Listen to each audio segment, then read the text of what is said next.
Welcome back. Welcome back, everybody. Welcome back, one and all. Ladies, gentlemen, dogs, and cats living together. Just insanity. Welcome back to the RageSelect podcast right here on RageSelect. I'm Jeff. And I'm Mike. I want to make it clear, Michael. I want to make it clear to you. I want to make it clear to everybody else. We're recording this. The second half of this podcast will overlap with the beginning of the Game Awards. No Game Awards this week. No. We're not talking about the Game Awards this week. We don't know anything that's happening. We don't know how many people Jeff Keighley killed with his bare hands who tried to get on the stage. Oh, man, it was a massacre. Oh, yeah. I can't believe it. He had Wolverine claws installed? That's fucking nuts. They shot the Bill Clinton kid before I ever got in the building. I can't believe that they announced Grand Theft Auto 7, 8, and 9 like all in a row, and they're all out right now. And like, they're all first they're remastered already somehow, so they look terrible. Yeah. Grand Theft Auto 6 comes out next year, but 7, 8, and 9, those are available right now on your phone, but only on iPhones, not on PC. Apple Arcade only. Never on PC. Half-Life 3, that was a weird shocker. I can't believe that got announced. Yeah, but it's also a mobile phone. It's also a gotcha game. It's a gotcha game. Breaking the internet's heart. you get a free Gordon when you start, and then you have to see if you can get the gnome as a special item. Sure. The golden crowbar, that costs a lot. That costs a lot. It also comes with a gravity gun, though. Yes. So that's pretty cool. Yeah. No, none of that. but you know what? That's not to say that we don't have exciting shit to talk about, because we do have exciting shit to talk about. I probably put it in the thumbnail, to be honest, but if I didn't, then you'll just have to guess what it is, and I'll give you 0 guesses, and none of them count. I think we already mentioned some of them. Yep. But before we get to that, 4. What's that? It's Half-Life 4. It's Half-Life 4. They skipped it's the Half-Life gotcha game. They can't count to 3, so they switch straight to 4. Yes, that's right. Dreamcast 2. I didn't see it coming. I legitimately wouldn't be surprised if Sony or Sega pulled that shit. Neo Geo 2. They got all that Paramount money. It turns out that Half-Life 3 is a Phantom exclusive. I can't believe it. No, this could go on forever. I know too much about the video game industry. We know a bunch of dumb shit about video games. Yep. Let's see, though. Before we get into the big news, because there is big news, you watch anything good last week, Michael? You just listen to anything good? You play anything good? You eat anything good? You some Twizzlers? I'm trying to remember outside of things I watched for screeners. Yeah. Well, I watched the Boy and the Heron. Okay. But there is a review out for it. But I will just mention it real quick. Yeah. Because it's Miyazaki's.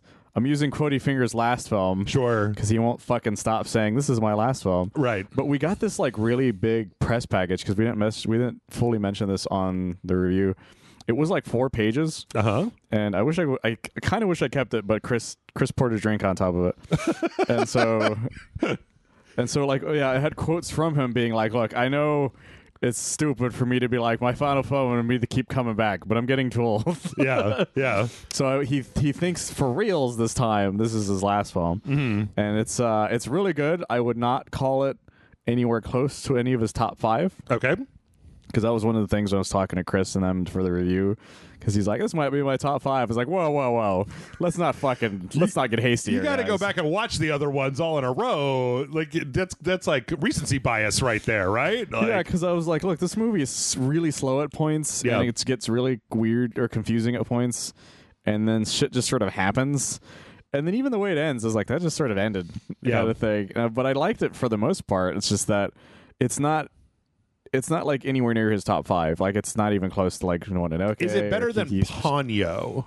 I didn't really like Ponyo all that much. It was a little too slow, too meandering, and too much kids and weird. It's better than Ponyo in the fact that it's not a whole lot of kids kind of thing. Okay, but all right, it's got that same sort of slow issues that Ponyo had. Yeah, but not as creepy as looking at Ponyo. Right, because whenever you looked at Ponyo, it's just like, oh god, turn back into a child. You're freaking me the fuck out, kind of thing. And the Heron stuff's really cool. But we watched it in sub because we didn't get a dub screening for it.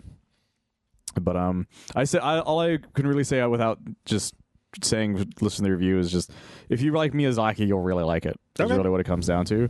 But don't come out of it being like, that's my favorite since Princess Mononoke, because I'll be like, you dirty fucking liar. You haven't watched a single one of his movies before, have you? Yeah. I am looking forward to it. I was actually looking at it because there's a lot of stuff in the theater right now that like I don't go to the movie theater, but I've been looking at them showtimes for Godzilla -1. I'm kind of like, it's really good. Ooh. I want to try to watch it in an IMAX screen, but all the showings for it were like either in the middle of the night or like right as I got out of work. Yeah. I was like, bullshit, guys. I tell you what, though, I watched a movie this week that I think it might have been interesting to see in the theaters. It wasn't 3.5 damn hours long. It took me 2 fucking days to watch Killers of the Flower Moon. Like, yeah,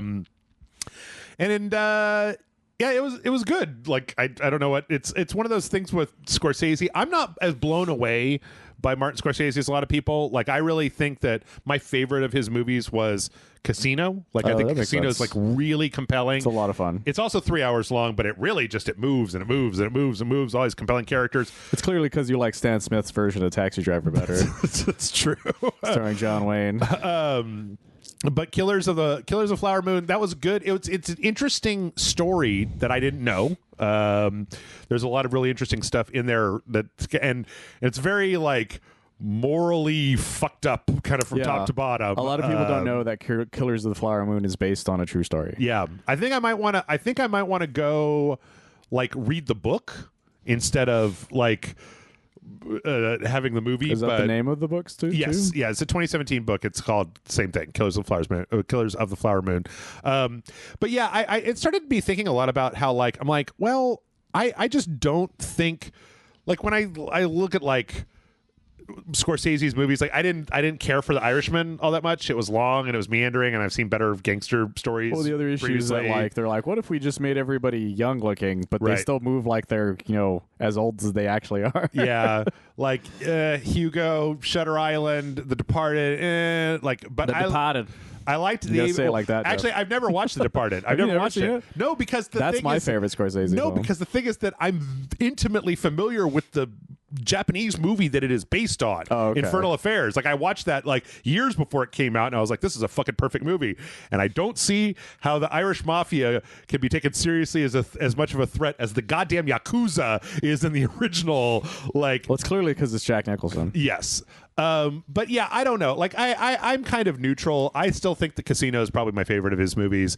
I did really like The Aviator. And this one was good, but I don't know that I would say like, oh man, you gotta watch it. Like maybe wait for it to come on to Apple TV or Paramount Plus or whatever. And, well, that's my issue with a lot of his later stuff is they're like, except for Hugh, I guess at this point, is they're stupid long. Yeah, like even the Wolf of Wall Street, as much as I liked it, I was like, man, this movie's taking fucking forever. Because I started feeling its time frame like halfway through it, and I was just like, oh, this is just I'm just gonna watch a guy be fucked up for another hour and a half, aren't I? The Color of Money. That's a great movie right there. That's a really good movie. I forgot about that movie. That's a very good movie. That might be my favorite one.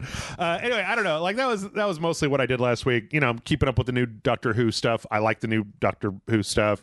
Keep up with Aqua Teen Hunger Force. I like Aqua Teen. I still haven't seen the third episode yet. It's very weird. It's very weird. It's like the entire house gets taken over by like these sentient kitchen appliances. And every one of them comes in and says, I have 3 voices, but only one of them works. And it's like Sylvester Stallone. And so like the coffee grinder talks like Sylvester Stallone. And like this thing talks like Robert De Niro. And it's just like, it's very weird. Okay, I'm looking forward to that. Good stuff. Yeah. So I don't know. The Killers of Flower Moon, I think that like, if you don't want to read Wikipedia or like a book, if this is the only way you're going to get this information, like it might be worth watching, but it is long and it is a little dry. So yeah, that's the other thing he's been doing a lot lately. Shit's really dry. Keep a glass of water on hand. Yeah. Well, hey, we are below 10 minutes. We got all that out of the way, which is good because we got a lot of news, and most of it is about the Grand Theft Auto 6 trailer. So. Okay. The Grand Theft Auto 6. Can I get something out of the way before we start in on this, Michael? Yeah, go for it. There was a thing that came out. There was like because this trailer was supposed to come out on the 5th, and it got leaked. And then when it got leaked, Rockstar was like, "Well, then fuck it. Here's the trailer. We're gonna put it out." And I've seen some sentiments online that are like, oh, I feel so bad for the devs that spent all this time and effort making this trailer only for it to drop early because of some dirty leakers on the internet. Is like, you guys, I'm sorry, you're going to go fuck yourself. Like, I've been waiting for 10 years for this game. Like, well, I feel somewhat bad, but at the same time not. The reason I felt bad only because an actual developer tweeted out being like, I really wish I would have been able to see this like in a room full of all the people I worked with it Womp to do womp. it. Womp But womp. at the same time, yes, I've been waiting since Grand Theft Auto 5 came out 5,000 times to see what 6 would look like. Yep. Like, I don't know. This is one of those things where I'm just like, I'm sorry, you've spent all this time like building up anticipation. They announced the release date of the trailer, not the game. They did, yeah. They pre-announced the trailer was coming out. They knew it was a big fucking deal. So, you know, I don't think that I don't feel too bad for that. Plus, again, it's not the game. It's like everybody's getting fired. Yeah. It's not a big fucking deal. Like, oh my God, I didn't get to watch it on the internet with my buddies. Oh no. Oh goodness. But it came out. So, Michael, what are your thoughts about Grand Theft Auto 6 trailer? I think it looks gorgeous. Yeah. Outside of that, we now see what Vice City looks like in a modern day setting. Yes. Because everything we've seen about Vice City for the most part before this point was because it was at the height of 80s, like, you know, Miami Vice, neon glamour, fucking, like, looks. Mm-hmm. So it's like, oh, that's right, Miami, Florida is now a fucking insane person place, and this trailer is like, oh yeah, we made sure that Vice City is an insane fucking place. Yep. Because I showed you like a lot of the stuff in this trailer that you were like, that's kind of insane. Who would do such a thing? Well, it turns out most of Florida would, because it turns out a lot of it's based on real shit that has happened at some point. That's true. That was one of the things that there's now like a compilation video out there of like people showing the same, you know, twerking on the roof of a car as it goes down the street. And it's like, well, no, here's the actual video of Here's that the happening. person doing that. Oh, like here's an alligator walking into a convenience store. No, here's the actual video of that happening. Here's the lady holding 2 hammers. That's the one that you're like, oh, that has to be fake, right? Yeah. And then she shows up with 2 hammers. Like, what the fuck? That was L.A. That wasn't even Miami. That was L.A. That was from Still, L.A. though. Yeah. Still, that's like you're like, who would come up with such a thing? Well, turns out you don't. You just wait for somebody to do something crazy, and then you put it in a video game. So here's the thing: when I watch this trailer, this is what comes to mind. Like, and you know what? I should be up front here. I watch the trailer number 2 for both Grand Theft Auto 5 and Grand Theft Auto 4 a lot when I'm drunk. Those trailers are really good. The Skeletons one, where it's like, that's a work of art to me. Like Rockstar trailers, the Skeletons one for 5, and then the one that has the Welcome to America one that has the Group of Krovy, the Russian rap song in it for 4. That's a fucking banger of a trailer right there. 4 is still my favorite of the game's story modes to this day. Yeah. So, and I'm saying that because it means that I've been looking at the graphics from Grand Theft Auto 5 a whole bunch. And when I watched this, it's funny because when I first watched this, my immediate reaction wasn't like, whoa. And then I like pulled up the Grand Theft Auto 5 trailer in my brain. I was like, oh no, this is like a quantum step forward. It's just, this looks so good and realistic that it's almost underwhelming because it just looks like a montage of shit from Reddit. Well, that's the reason it blew my mind, though. Yeah. The whole time I was looking at it, I was like, I'm having a hard time not feeling like some of this stuff is just real footage. Yeah. Until there's like certain sequences that happen where you're like, yeah, that car is definitely like a video game car. And like some the way of it's filmed, I guess. The faces are like 90% of the way there. Yeah. There's just a little bit but yeah, seeing him in action, I mean, this definitely, I think, alleviates any of the. Well, I think it should alleviate a lot of the trepidation that people had from the leaks that happened, right? Where people were seeing those leaks. original like, leaks. oh, it's going to look like garbage. It's like, it does not look like garbage. Well, yeah, because those leaks were like super alpha fucking shit. Yeah. And everybody's like, it looks terrible. And I'm like, yeah, because it's fucking It's super alpha, shit. yeah. It's designed for movement planning, first of all. What I can say here is that this is what I remember the GTA 5 trailer looking like when I first saw it. Oh my God, I've never seen anything that looks as realistic as that before. That's amazing. It's the thing a lot of gamers don't. What's the word I'm looking for? A lot of the newer generations don't have the thought process that we do when it comes to that. Yeah. Because I remember I played when Red Dead Redemption 1 came out. I was like, this looks. my brain was like, this is what Red Dead Revolver looked like in my head. Right. And then the same when Red Dead Redemption 2 came out, I was like, still, that's what it looked like in my head. And so when I played it again for the first time in a long time, I was like, oh, that's right, it was a PS2 game, and it did not look anything like that. Yep. My brain was like, it's so realistic. It's like a Clint Eastwood movie come to life. Yeah. And I'm like, nope, that's your brain tricked you into thinking that. Same with like any other Metal Gear game like from the past. Sure. Like if I looked at like Metal Gear Solid 2 back then, I'd be like, this is the most realistic thing anybody's ever made. Right. You'll never make anything more realistic than this. Yeah. And then just kept going from there. Yep. So the big thing, I think, if anybody is not all that impressed by this, that I think that they should look at is compared to other open world games, the density. Yes. The density of like people and cars and stuff. Like this is that density is what I think is going to make this feel more like the most like an actual populated city, as opposed to like, Grand Theft Auto 5, there are people walking down the street, but there's not a lot of people. But here, like some of those shots that they have of just like the beach, right? Is a good example. Like there is a lot of people on the beach, or that scene where they have the cars all lined up, right? I'm hoping this isn't just cutscene stuff is the main thing I have to preface that with. Yes. Because we've seen that happen before where they're like, look at all these things. And it's like, that was, an in-game cutscene or something where they added all those things. They stacked it up. But the way, from what I hear based on rumored budgetary stuff for this, it very much could be the actual thing. Like this shot of them driving down this kind of side street with like a car show kind of thing. Yeah, and there's some of this club. Like you think about the number of people that were in the club in Grand Theft Auto 5, and like you look at this thing with like the bottle service and then all the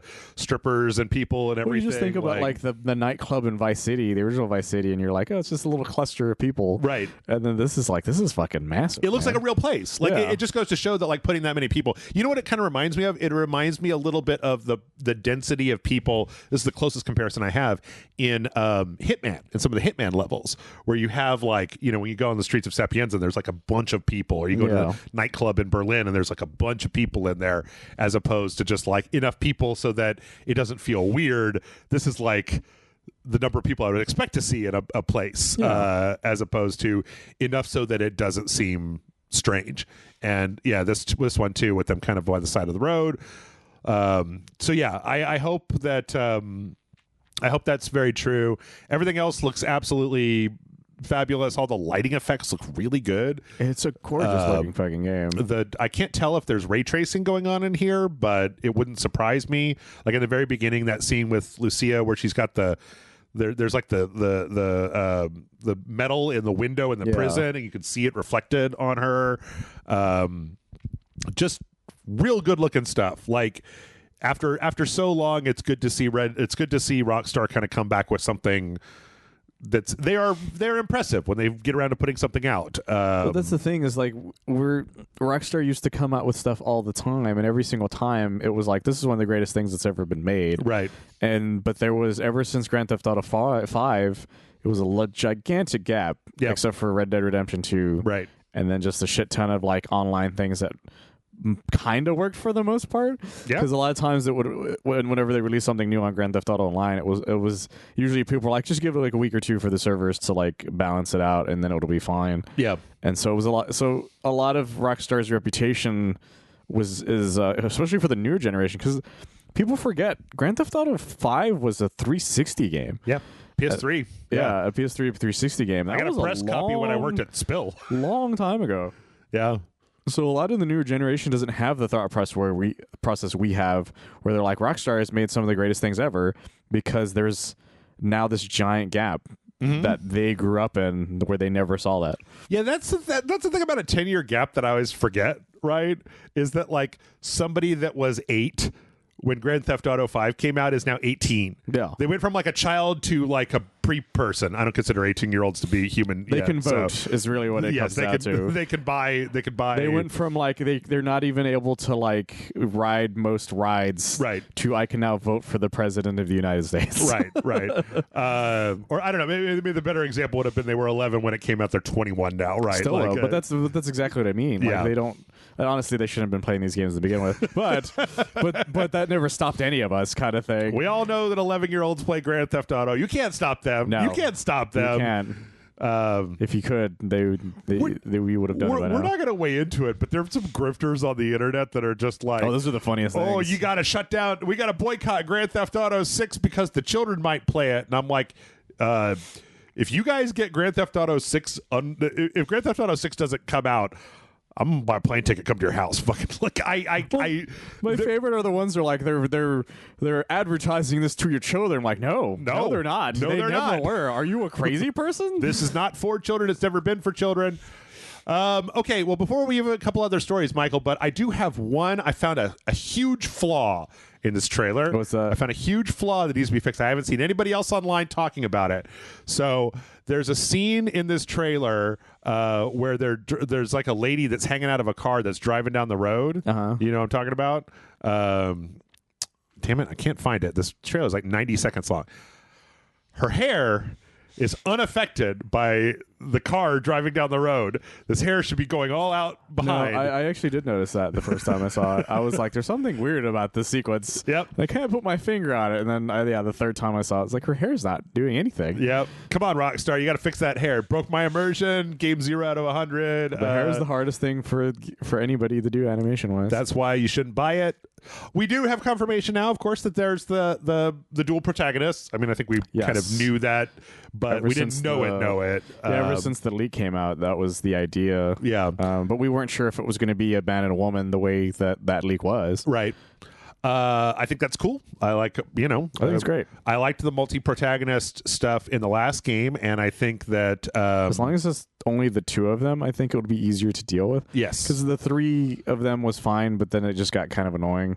I mean, the thing about 5 was that, I mean, man, Franklin didn't have a lot to do. Well, that's what I mean. Like, it was obvious that they didn't know what to do with Franklin other than make him an observer. Right. For the most part. Like, he's got some stuff here and there, but it wasn't nearly as interesting as Trevor's or Michael's thing. You know what would have been better? Is if it was Michael, Trevor, and Lamar. That would have been amazing. I would have loved that. Because Lamar could have gotten into all kinds of horrible situations that then required Michael and Trevor's help to get out of. Like, I remember, it just reminded me of the stupidest thing people were getting upset about. Like, there's a scene where you have to torture somebody, and when I was getting to it, I'm like, well, I guess it has to be super fucked up. And then when you do it, you're like, this is okay. There's nothing really all that fucked up about the sequence. You guys are just overthinking this. Yeah. I don't know. It'll also be interesting to see if, the thing is that there's been a big question, so we're going to get out of this and get into some actual other stuff, but there's also been a question I feel like going around that's been like, since, Dan Houser runs the company, and then it's the other Houser was the writer that left? Yeah, Dan Houser was the one who left, wasn't it? Is it? We did a story about the Housers. I could have sworn Dan was the one who left. I thought, let's see, video game producer and writer. Oh, okay. So is it Dan Houser? And then his Sam Houser is the co-founder. Okay, so Sam is still there, last I checked. I believe so. Let's see. Despite their status, both brothers appeared. Because Dan announced his comic book thing on our last podcast. I thought that was the case, but then I thought departure from Rockstar. Okay. So yeah, this being the first game that Dan Houser didn't write. The question being, damn, and Sam Houser. Jesus, guys. It's like a book. Being is the series going to have the edge that it had before? I think that the montage of fucked up Twitter stuff in Miami is like a good indication. I mean, when you consider that the first trailer for most of Rockstar's games is an environments trailer, not a story trailer. This one has a tiny bit of story in it, but it is mostly just showing off environments. I think that the amount of messed up stuff that we're seeing in here of alligators and fucking naked people mowing the lawn and twerking on a car and old ladies with hammers, like, This all seems to fit in my mind into what Grand Theft Auto is. So I'm hoping that it also, there's that point where they drive past that it's like a billboard that's like for what was it for? It's for like cures emotions. It's like for disassociation or something like that. Like, I don't know, and like the stuff down at the bottom of the stuff down at the bottom of the kind of chyrons talking about stuff makes it sound good. So, yeah, I don't know. I've got a lot of high hopes. I'm letting my hopes get up because so far, Rockstar, I liked Red Dead Redemption 2. I just didn't want to play through it twice. And when Jason and I decided to do our sequential, I had to play through it twice. And when I played through it the second time, it got a little on my nerves with the whole like, well, you've got to just in real time ride to the next place, my guy. There was Red Dead Redemption 2 has a lot of amazing things going on in it, but it's also one of the clunkiest games I've ever played in my life because there's too many controls. It's just it's intentionally clunky. It's like for the sake of realism. You got to clean your guns. Clean your gun and pet your horse and make sure everything's fed. And make sure all these things are happening. And I'm like, man, I don't want to do it. I don't want to do that. I don't want to do that. Like, I remember at one point it forgot to do the gun cleaning. I'm like, why am I shooting so badly? Yeah. And it's like, oh, because I never bothered cleaning the gun in the game. And so I had to keep doing that over and over again. But like I'm excited because of the very fact that it has nothing to do with Dan Houser for once. Yeah. And it's because eventually there needs to be new blood in these game developments in a way that like keeps them from going stale. Yep. Because eventually you can only deal with the same sort of like life of crime. I wanted to be clean, only to be thrust back into the life of crime kind of thing. Sure. Like I'm hoping this story is more about like, hey, I got out and I really want to do some crime kind of thing. I think that the stories of Grand Theft Auto 4 and like the original Red Dead were much better than 5 and Red Dead 2. Yeah. Like they were good stories. They weren't bad stories, but like Nico Bellic's story, I think, is superior to the whole Michael and Trevor. Nico Bellic's story is so emotional. By the time you're done, you're just like, man, I'm fucked. That fucked me up, kind of thing. Whereas when you do when you do Michael and Trevor's and Franklin's, you're like, I don't really give a shit about Franklin. Trevor's fucking insane, and Michael's just depressing. My family is messed up, and we like it that way. Take that, society. And I was like, I guess. And then the way it ends, like depending on the ending you got, you're still just like, I guess, right? That happened. Yeah. Whereas when Nico Bellic's story ends, depending what you had, you're like, man, nobody won. This is fucked. Yeah. So yeah, I hope that the stories are good.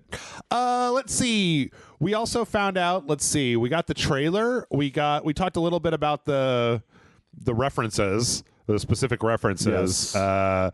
There's some videos online that you can find that have like specific specificity, but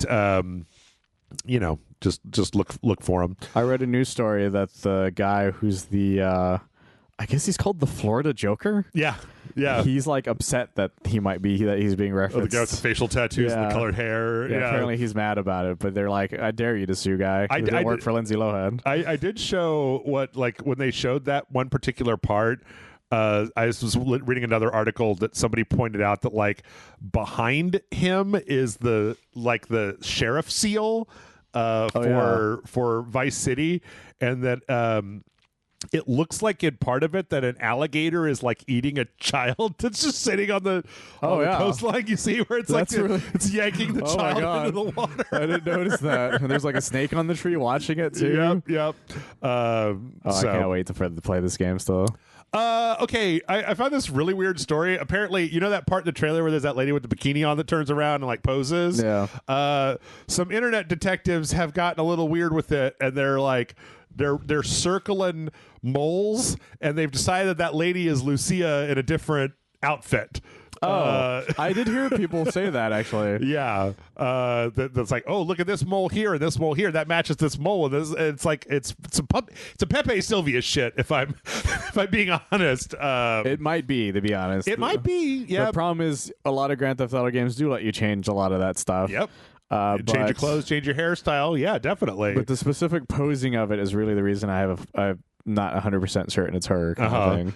I mean, who knows? It could be, but I also think that it's like, the thing is that I'm actually really happy because the Game Awards are coming out, but like, I don't like the internet a lot of times, Michael, but sometimes when something like this Grand Theft Auto 6 trailer comes out, I love the fact that the internet is the internet, because you're like, did you know that thing with that lady with the hammers is a real thing? Here's the video. I found it and I put it in a video and you can watch it. Like, people get weirdly obsessive about every frame in something like this big. It's because Kojima's trained a lot of people to look into the tiniest things. Right. Not realizing that he's created a monster. Yeah. Yeah.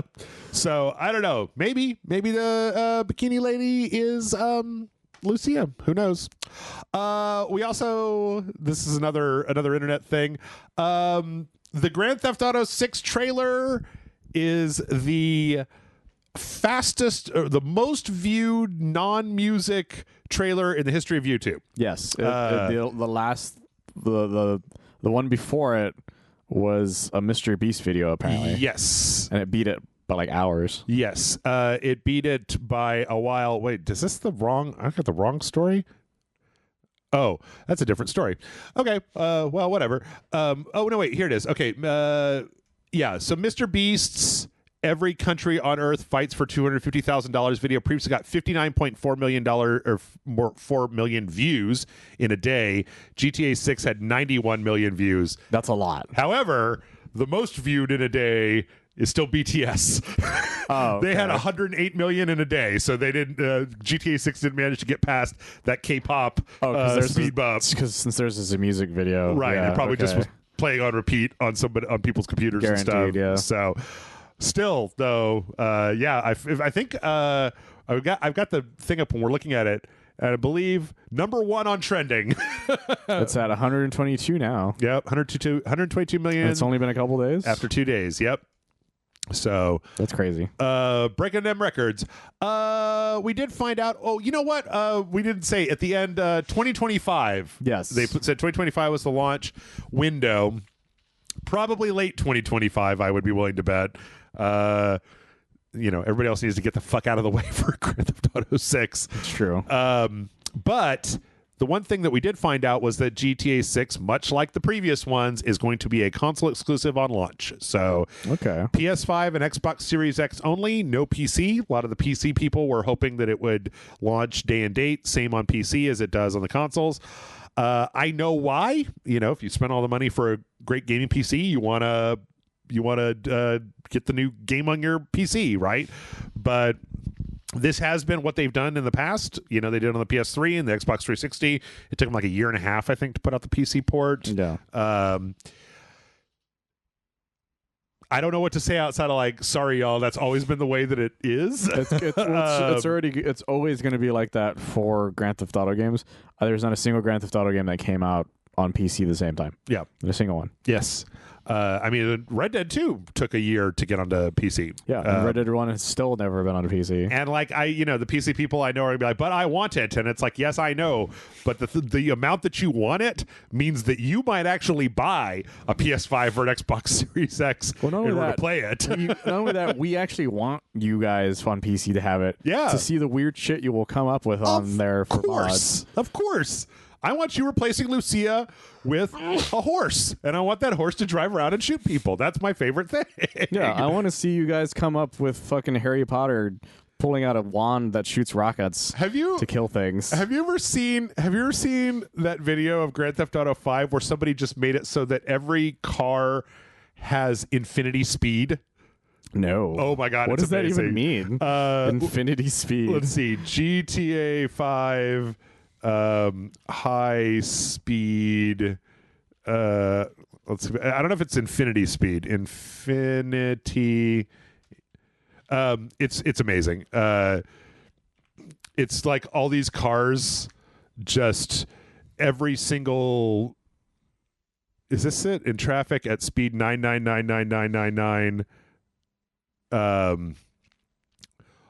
Like the cars they just disappear. Like Jesus! They just, when they get going, they've got their max speed set all the way up to maximum. So like the moment that they start accelerating, they just accelerate and fly off the geometry of the map, like into the distance. The guy's car is already on fire because they slammed into him so fast. Yeah, it's pretty amazing.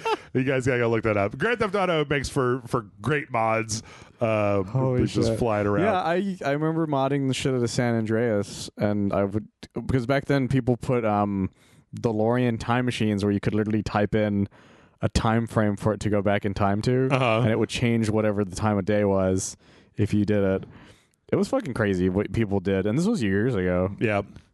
So yeah, we want you to have it, PC people. I'm not crowing or anything. No. It's just like this is what happens. So, yeah.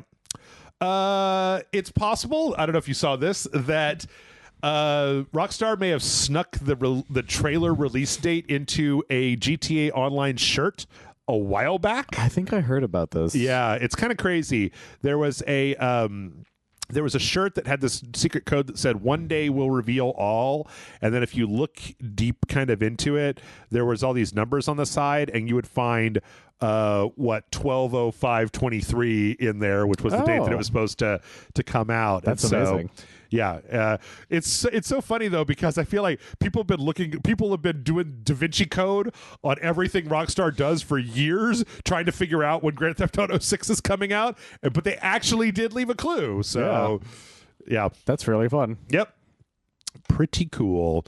And then let's see what else we got. There is a big question right now that has not been answered. What happens to Grand Theft Auto Online when GTA 6 comes out?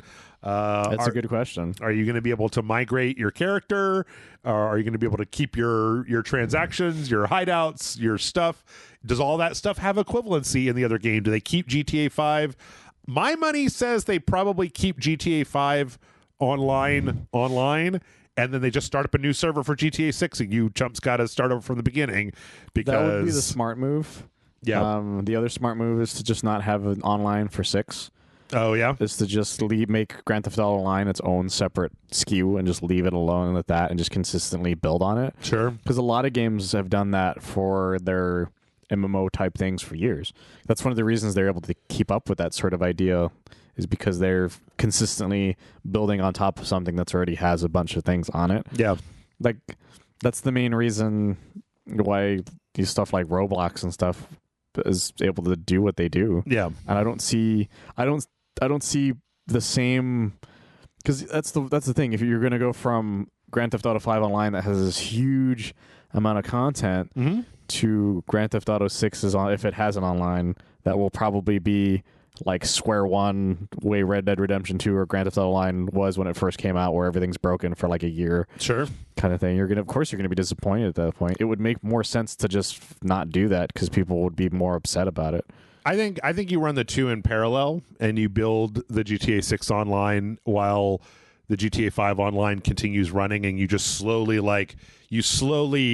rebalance the development over to 6, right? 5 gets fewer and fewer updates, 6 gets more and more updates, and then finally one day you're just continually pushing your audience over to 6.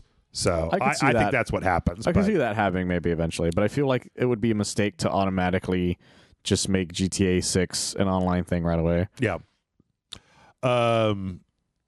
Did you know that GTA Online has a subscription?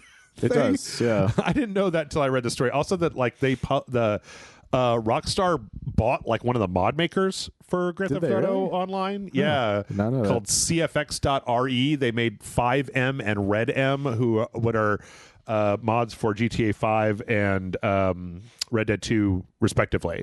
Apparently, I was looking into it. I don't want to look too far into it. Apparently, there are a lot of people playing on like role play servers for Grand Theft Auto Online, where you're just like, oh, that I've heard about for years. I'm a nurse and I go to work every day and I do my nurse work and then I go home. I heard about it for the wrong reasons, because people were doing it too seriously. Yeah, and getting really upset and like threatening, because they're like, you're breaking the immersion, bro. I'm the police. You have to stop, kind of thing. It was usually the cop people who were usually the ones that like lost their shit. Yeah, Grand Theft Auto Online is weird, where it's like there's a certain group of people who are just like, I want to be a firefighter. It's like, in the real world, no, I want to be an online firefighter, and it's but like not in a firefighting game, but like in Grand Theft Auto. And right? Like, what? Okay, that doesn't make any sense. Have you considered The Sims, my man? Yeah, literally anything else besides doing it this way. Because those you will not get shot in game. Our last story for Grand Theft Auto, because we need to move on, is that Love is a Long Road, the Tom Petty song in that, has jumped by like, what did they say? Like 13,000%. I'm not surprised Spotify. at all. Oh no, 36,979%. That's so much more. Well, yeah, when the trailer first came out, I had a friend who made a poster like, "There's gonna be a whole lot of new Tom Petty fans out there." Yep. And he was not wrong. I didn't even realize it was Tom Petty. It didn't sound like Tom Petty to me, but I don't know his songs by heart, because I'm not that big of a Tom Petty fan. Me neither. I only know like maybe 2 or 3 of his songs. Free Fallin'. If it had been Free Fallin', I would have known that. But I know the Running Down a Dream, I think, is the one I remember. Yeah, specifically. So yeah, we can find out all about them Tom Petty tracks. Now you would think that would be the only big trailer that we had this week because we're not talking about the Game Awards, but oh no, there's more trailers. We have more trailers. Yes. Let's move on. I think last week you and I were talking about the production stills on Fallout, or was it the week before? Yeah, okay. we were. Like mere hours after we got done recording, they put out the full trailer for Fallout, the Amazon Fallout series. And I gotta say, it still looks a little clean for me. Like they didn't put as much of the P filter on as I was hoping. A little bit, but not a lot. Yeah, because I feel like they're trying to keep their budget low a bit. Yeah, but at the same time, like they probably should have done that to make it more outwardly like post-apocalyptic. I gotta say, what did you think about the fact that like Todd Howard gets a huge credit at the beginning of from director Tom Howard, like, or not director, but like inspired by the game made by Tom Howard, and it's like, well, okay. It's because like they feel like that has to be a thing for Todd. He said, "Yeah, I heard Tom," and I was just gonna, I was gonna move past it. Yeah, it's like I feel like it's just something that since with Neil Druckmann's name all over The Last of Us, yeah, they feel like they have to tell gamers, hey, the creator's name. Like it's like even though he's probably not even really all that part of. Like, no, make creation. My series, put my name on it, put it on the front. I'll be damned if Neil's gonna get more credit than I do. My main issue with the trailer is that I feel like everything nowadays with Fallout's like visuals is too much about like 4 and above. Like I feel like the wackiness of like and the weird insane shit from like 1 and 2 isn't as prominent. Yeah, kind of like nowadays, thanks to the way modern Fallout games are. I don't see a lot in here. A lot of what I'm seeing, I don't see a lot of the weird retro futurism stuff. Like there's some of it, there's a little bit of it, but not like as much as I want. I'm also a little mad that I don't know if what they're playing is an Ink Spots song, but it's not the Ink Spots, and I would like to have the Ink Spots. I would like to hear Ron Perlman. Why can't I hear the Ink Spots and Ron Perlman in my Fallout thing? Isn't it?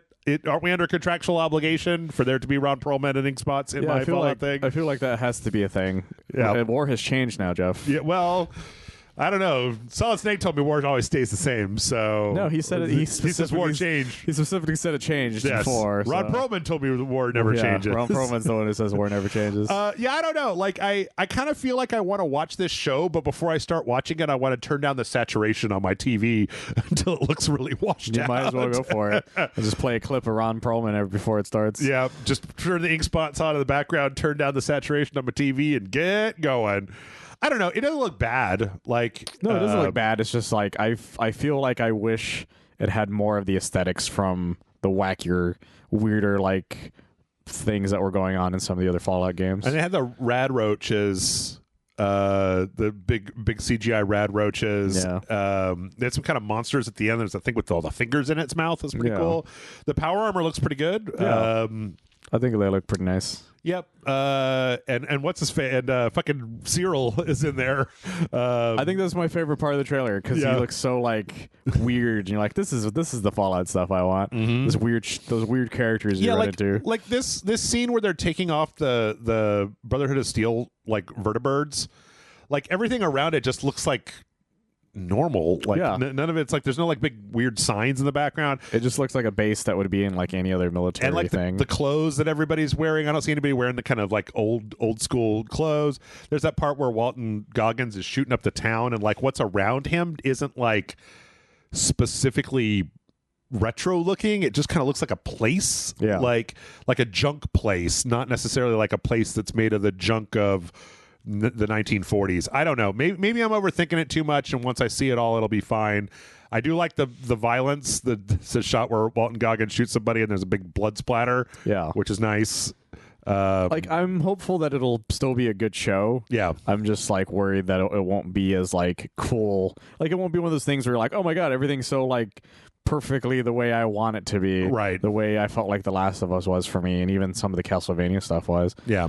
But, you know, there's only so much stuff you could do, I guess, here and there. I mean, they are getting quite a bit better at this stuff than they used to be yeah. honest. Yeah, like years ago, this would have been Fallout, and it would have been like nothing like it at all. It would have been no mention of Pip Boys or anybody dressed like what they were. Yep. It would star Will Smith or something. Yep. And it would be like an hour and a half long. And it would suck, and then they'd be like, I guess people don't like video game movies. Exactly.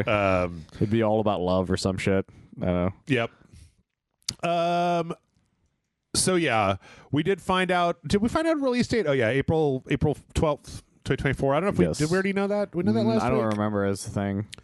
I feel like we did, but I don't remember. The one weird thing that I found on the internet was apparently the TV show is going to have the origin of Pip-Boy. Really? Like for the Vault Boy? Of the Vault Boy like character. Like there's going to be some kind of like backstory for where the character came from. I don't really think you need that. I don't think you need that either. I don't know why you would need that. Is it going to be like it was based on a real guy in the world or something? I'm like, I don't really care if that's the case. Yeah. He was just a cartoony dude that seemed like it was the corporate make fun where it's like, here's the cutesy advertisement for our very fucked up Vaults thing, which is why I always liked the character, because he's part of the satire of the whole thing. Yeah, he's got a little smile on his face, like he's like a Monopoly guy, and then like it's like he's just a charming little dude, and then shooting like somebody in the face, like with a crit shot, and then with the smile on his face. He's the kind of guy who can sell products. Yeah, and then you're like, not realizing how fucked up the entire situation is. Yeah, I don't know. I feel like they feel like they've got to do that, even though they probably don't have to do that. The only way I would accept his origin is if it just cuts to John Hamm in a Mad Men fucking advertising agency office going like, we should have this blonde boy sell things. Yeah. And then that's the whole thing. And it's the secret ending of the Mad Men. Yeah. I don't know. Who knows? Let's see. In other TV news, we got the Halo the Series Season 2 first look. Yeah, that's happening still. Michael, I was surprised there is going to be a Season 2 of Well, it did decently, because there were some people who did like it, and enough people watched it that it probably did good numbers. Yeah. The problem is, like, it's not... It's the people who made it didn't even care about the original story to begin with. So it's hard to really care about the story, because I really like the actual story of Halo, and it being its own thing instead kind of kills it for me. But I don't know. Maybe they're trying to course correct a little more. Wouldn't it be some stuff to it? Wouldn't it be boring if it was just a completely dry retelling of the original, because you would already know everything that happens, right? Well, no, because like what people wanted out of it wasn't like a dry retelling. They wanted the more in-depth it was the thing that you always argue, the thing you always argue about when you play the games. You're like, where's all that shit that you keep telling me that's super cool? Right. And then the show's like, what if it was none of that? And you're like, fucking what? Okay. And so that's the issue, because a lot of people are like, look, I don't mind it not just being the game. I want it to be the stuff that that we didn't normally see in the games. Like we wanted to see the book stuff come to life more than the game itself. Okay. And that's the only thing I was really disappointed by more than anything else. There's a Halo in the teaser. There's a Halo in that Halo teaser. Does that excite you? Are you excited now? Really. Come on. Maybe Master Chief will have sex with it. I don't know. I don't know. Okay, somebody you have to explain to me, why is it such a fucking big deal that Master Chief fucks? I thought that was the funniest thing that people were getting upset about. Yeah, they're like, why is Master Chief having sex with things? And I was just like, okay, but why? I sort of get why you're upset, but like it's still the dumbest thing I've ever seen anybody get mad at. It's because the idea is that like the way the Spartans were is that they were raised to be like soldiers so much that they don't have emotion, kind of thing. Because that's a very overarching plot from like 4 and somewhat of 5, where the fact that like Master Chief is so stoic, but he only has like the one friend in Cortana, so he's always just been like. So people see him as the sexless like Captain America Spartan guy. And so the idea of him like fucking just weirds people out. And I was like, okay, that's weird that you're weirded out by that. That's like, weird. Like I'm not weirded out by that. I just think it's funny that that's what people were mad about. Yeah. But I get the idea, because it's not something the game character would do. but I get like why but I also get why they did it. People seem really put out by that. They were really upset. Really put out. They were really upset that Master Chief fucks. Yeah, and I think that's really funny. Yeah. Did the first season have the Covenant in it? It did. Okay. It's just it wasn't as prominent.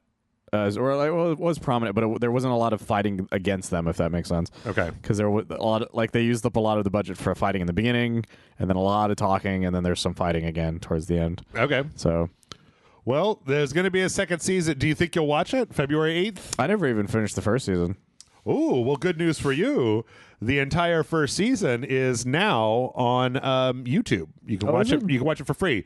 They decided, because the first season was such garbage, that they put the entire first season as a playlist on YouTube, and you can watch all of it right now. So I think the thing that made me laugh the most, this isn't a criticism because I just thought it was really funny. Yeah, was I was annoyed that Master Chief took his helmet off at the end of the first episode because I was hoping it would do like a Mandalorian thing, where like maybe it'll be like a big reveal at the end of the season. But instead, the big reveal was Master Chief's ass eventually, and so I was like, "This is weird." Yep, there they are. 1, 2, 3, 4, 5, like 6, 8, 7, 8, 9. There's 9 of them. Okay, so I was surprised, but you know, people liked it for what it was, and maybe they'll like it. Maybe the second season will be. Maybe they'll take the criticisms that they had and put more into it, and maybe the second season will be better. I was gonna say, it's not like we've never seen a situation where a television show has a rocky first season and then totally picks up in season 2, and then henceforth for the rest of history you could be like, guys, no, seriously, you gotta watch Halo. The first season sucks, but it's only 9 episodes. Just get through the first season. I tell you, man, that second season, it is a banger. We're on season 4 right now. It's fucking wacky. It's great. Like, it's not very rare for that to happen, guys. Like, this happens all the time. But some of our favorite shows are like that. With Parks and Rec is like that. Do they have a do you have any idea if it's the same showrunner? I don't know. That's the thing. I didn't even know it was having a second season until yesterday. Oh, okay. Yeah. So yeah, there's some stuff. I don't know. It seems like Reach is getting pasted. I don't know. I don't know enough about Halo to say anything. So yeah, but even if you did, with the way it's being played out, you wouldn't know what's going on anyways. Good point. All right. I tell you what, we've got enough time for one more. Michael, did you watch the Overwatch 2 Mauga cinematic trailer? I didn't, but I saw a lot of people talking about it. So I'm very disappointed that this is all 2D animation and not in the beautiful, beautiful engine. Which is such a weird thing to do. Yeah. Well, they did it with that like prequel 3-parter, right? There was earlier this year that little 3-part thing that was about how the Omnics came to be. Yeah, but that makes more sense because that's not something that as a character thing. Yeah, because this is like a character cinematic thing. Yeah, this is 7 minutes long. Oh my God. It's pretty well animated. It's definitely that Western animation that we're seeing in what's that thing on HBO that everybody likes, the Crash Spaceship one, or like Invincible, or like things like that. Like, it's that kind of style of animation. It's very generic kind of Western style of animation. It's all about it's a very like you said, it's a very popular way of doing it now. Yeah, it's all about Sombra and Reaper. I feel like the Mortal Kombat movies look just like this. Yes, I'm pretty sure that whoever's working on this, some of the Netflix stuff looks like this. Like, this kind of is the non-cartoony Western style at the moment, which I'm like, it's fine. It's serviceable. It's just a little generic. Well, the problem is, like, it works if you make everything match correctly in a way that makes it your own style, like the way Invincible does. Yeah. This one just feels like we're just making that like, if it just doesn't feel like it's those characters exactly. Yeah. It's like it's hard to say other than like it feels like a cheap animated series version of them. Yeah. That you would have seen like in the 90s or something. So I don't know. It's a cute short. It's 7 minutes. You can go watch it. It's basically like kind of a, Sombra and Reaper and Malgar like trying to steal this thing from like a null sector ship, and Sombra and Reaper are trying to do it, and then Malga is just like, fucks up their plan and starts shooting everybody. And then it kind of has a little twist at the end. So, but yeah, it's pretty fun. I really wish that this was made in the engine. I really just wish that they had done this in the Overwatch engine. Yeah, because the reason the cinematic trailers were always so cool and like expressive was the fact that it was seeing it in game in a way that like made them feel like they were full movies. Right. Where this one's just like, this feels like a direct-to-DVD. It's the equivalent of like the Pixar movie and then the direct-to-DVD sequel, sure, kind of thing that they didn't want to put any money into. Now the Mortal Kombat Mythologies is a very, very, very good comparison because this really does seem an awful lot like that. Like, yeah, and those movies are very disappointing. Yeah. I was going to watch the Johnny Cage one, and then it was like... And then that's even animated even differently than these. Yeah. Which is like, what the fuck happened here? I don't understand. Yep. I don't know. It frustrates me because I like the idea of a Johnny Cage like solo movie sounds amazing. Mm-hmm. And then I saw clips of it, and I was like, oh, I don't think I want to watch this. Yep. I don't know. It's all right. It could be better. I'll tell you what, though. I did watch this for 7 minutes, which is as much as I've engaged with Overwatch since Overwatch 2 came out. Same. So I don't give a shit about Overwatch anymore.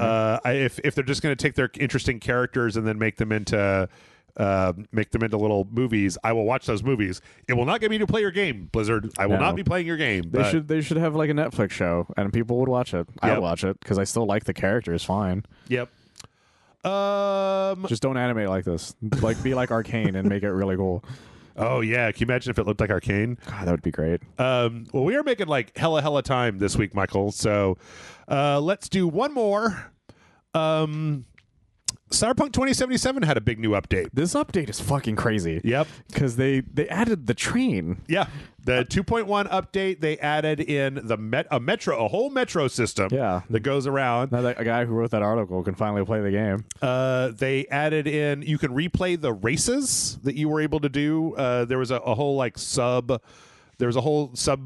mission thing that was about a series of like kind of deathmatch races. You can redo those races with different cars, which was it was weird that you couldn't. I think you could just like redo them. Yeah. There's a bunch of new bikes. A lot of people wanted some new bikes, so they added some new, I think like 3 or 4 new bikes in. There's better bike combat now. Like you can use the melee weapons when you're on the bike a little bit better. You can do hangouts with your romantic partners. So instead of just having like the sex scene and then you're done and then they sometimes will text you, you can call them up and have them come to your house and you can do little activities with them. They're not huge. There's not a lot of them, but you can do them. But it really changes the immersion of everything. Yeah.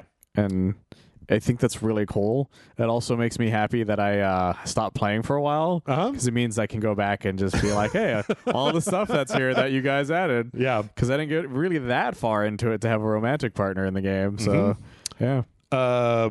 They added, they improved the boss fights. So one of the big complaints about the game was that this is not a spoiler, like from the moment you see Atom Smash, you're like, I'm gonna have to fuck that dude up. Like at some point, me and this guy are gonna fucking fight. Yeah. Like it may be later, it may be towards the end of the game, but we're gonna have to do it.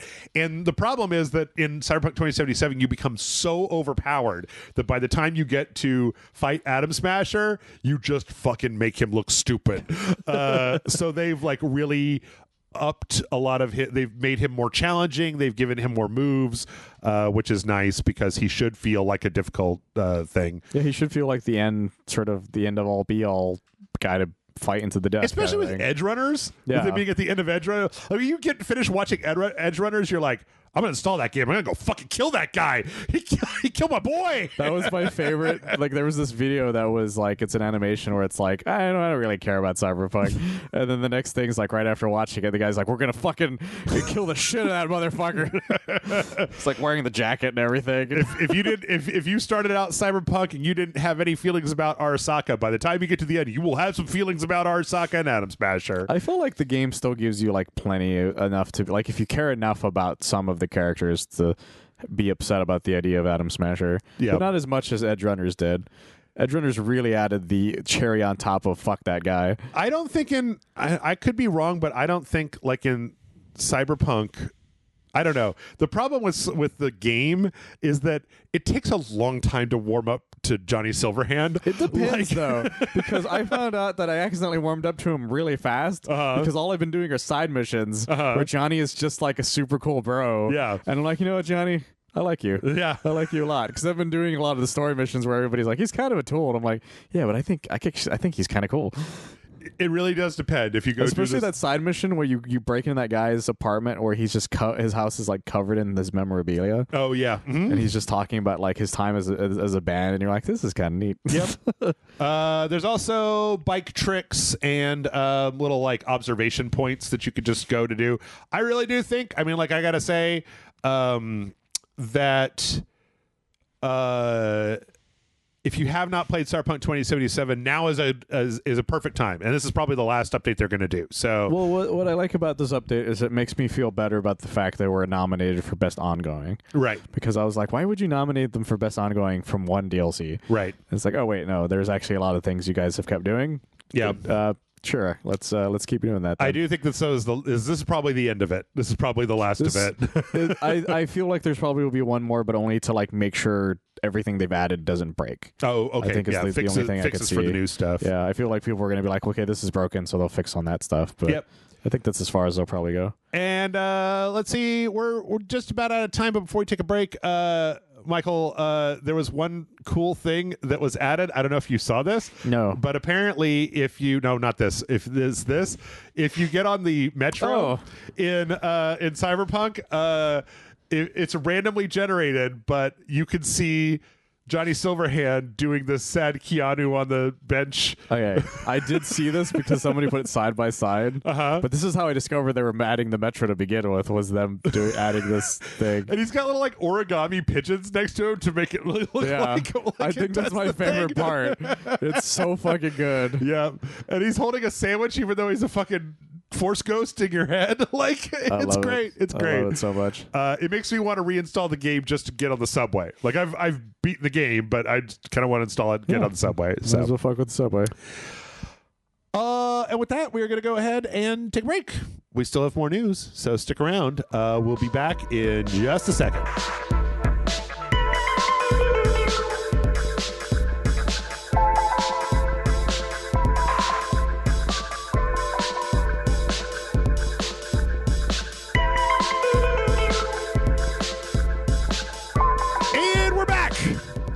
And Michael, we have more updates. We just got done talking about the Cyberpunk 2077 update, but Baldur's Gate had an update. Another one. Oh my God. Can you even believe it? Okay. So, and it changed some interesting stuff, but probably the biggest thing that you can do now in Baldur's Gate 3 is there's a character called Minthara that is a drow evil character that's in with the goblins in the beginning of the game, and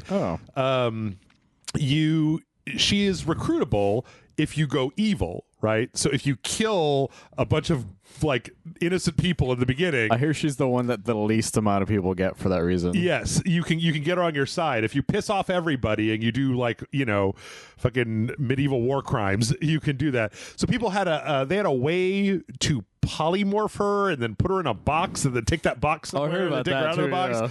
It'll like prompt some shit to happen. Yeah, but now you can basically just, when you encounter her, because when you get to this point, you have to take out these goblin leaders, and she's one of them. But now, if you knock her out, if you switch over to non-lethal and you knock her out, that she shows up in Chapter 2, and you can recruit her. So instead of having to do all this bullshit, I often wonder if Larian looks at this stuff and they're just like, well, if they're going to go through all this trouble of turning her into a sheep and fucking putting her in a box, and the sheep is in a box, and the box is in another box, and then like hit it with a hammer, and yeah, people really want to try out this character. Yeah, but the problem is, a lot of people don't like being mean. Yes, true.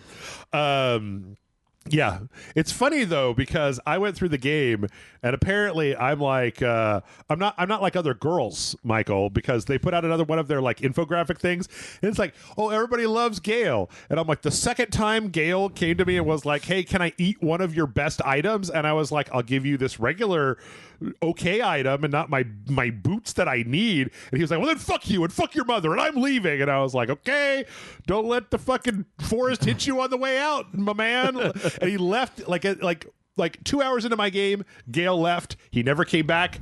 couldn't be bothered. And everybody's like, Gale, he's amazing. Gale, he's incredible. And I'm just like, nah. And then they put out another infographic where it turns out like the majority of people romance Shadowheart, who's like, you know, she's like this dark cleric that has like a troubled past, and everybody's like, ooh, Shadowheart. Like, bitch, there is a fucking 8-foot tall muscle mommy with an infernal heart that wants to get down so hard, and you're just like, no, I want that basic bitch over there who's just got a dark past. And I'm like, oh god. So I don't know what you people are doing with your life, Gale and fucking Shadowheart. Yeah. Give me Karlach and Asterion any day of the fucking week. If I played it, yeah, that muscle mommy would be the one I would go for immediately. I showed you that Penguins of Madagascar one, right? That they did, the guy did for Baldur's Gate 3. Oh, the Eli B guy? Yes. I've watched that thing so many times. Yes, because he has a new one out, right? It was yeah, he has an American Psycho. Oh yeah, American Psycho in Baldur's Gate 3. Yeah. That one I haven't seen. It works pretty well. Okay. I mean, like all of his stuff works all his really stuff well. Does. But the only one that I'm like iffy on was the Adam Sandler one. Yeah, that he did. But even then, I was cool with it. Yeah, I mean, you know, some are better than others, but they're all good. So go check out Eli_B. That Penguins of Madagascar one makes me laugh every time. But you know what, Michael? This is the most important change that was made because a change was added to Fallout 3 or Baldur's Gate 3 to Fallout 3. They added Fallout 3 into Baldur's Gate 3. They put Fallout 3 and Baldur's Gate 3. To Baldur's Gate 3, and it shows that the people at Larian are down with Doncles. I'm very happy. I'm very excited by this because it turns out that they added Dong Jiggle to the game. So before you could specify your junk and it was just your junk, but now if you specify some junk and you go into the screen and you twirl your character back and forth, the junk flips and flaps and flops all over the place. And I think the way I found out about this was Murphy popping up in the Discord being like, no pants gameplay or playthrough, and I was like, yep, no, that sounds about right. I considered it. I just don't know if I want to have to upload a full playthrough of Baldur's Gate 3 to Vimeo, for God's sake. I was about to say, yeah, that's not like easily done is the problem with today's terms and services. Also, I need to see how much jiggle there is in the like when you're playing the main game. Most of the cutscenes are from the waist up. That's true. Like it's not as impressive. Yeah. How many attack animations cause your junk to go flipping and flapping and flooping all over the place? Well, the way they'll make it funny is to see if it'll still let you just wear a shirt by itself. Yeah. And then nothing else. That way, when the cutscene's done and then it zooms out back to him without pants, it gets funnier every time. Yeah. Just a t-shirt with the no bottoms, the worst look a man can pull off. A Donald Duck, Jeff. Oh my God, as they call it. Sexy on women, war crime on men. Also, your character can go erect at any moment. Yes. Oh my God, that's a superpower. I did find a mod that lets you specify whatever, like use your camp clothes all the time. So I guess you could just get like completely nude in your camp clothes, and then like you could still wear armor, but you'd still just be like fucking wiggling and waggling all over the place. Yeah, I'm sure that would be the best way to do it. Huh? Yeah. I gotta do some testing, you guys. I gotta do some testing with these dongs and see if I can figure out how to make things work.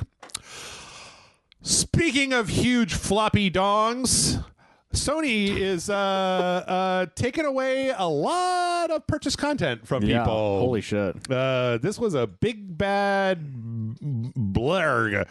So last week, apparently, a bunch of Discovery content that was on the PlayStation Store. It should be noted, of course, the PlayStation Store no longer has like paid movie rentals or anything on it. Yeah, you literally can't do this anymore at all now. But yeah, they had a huge list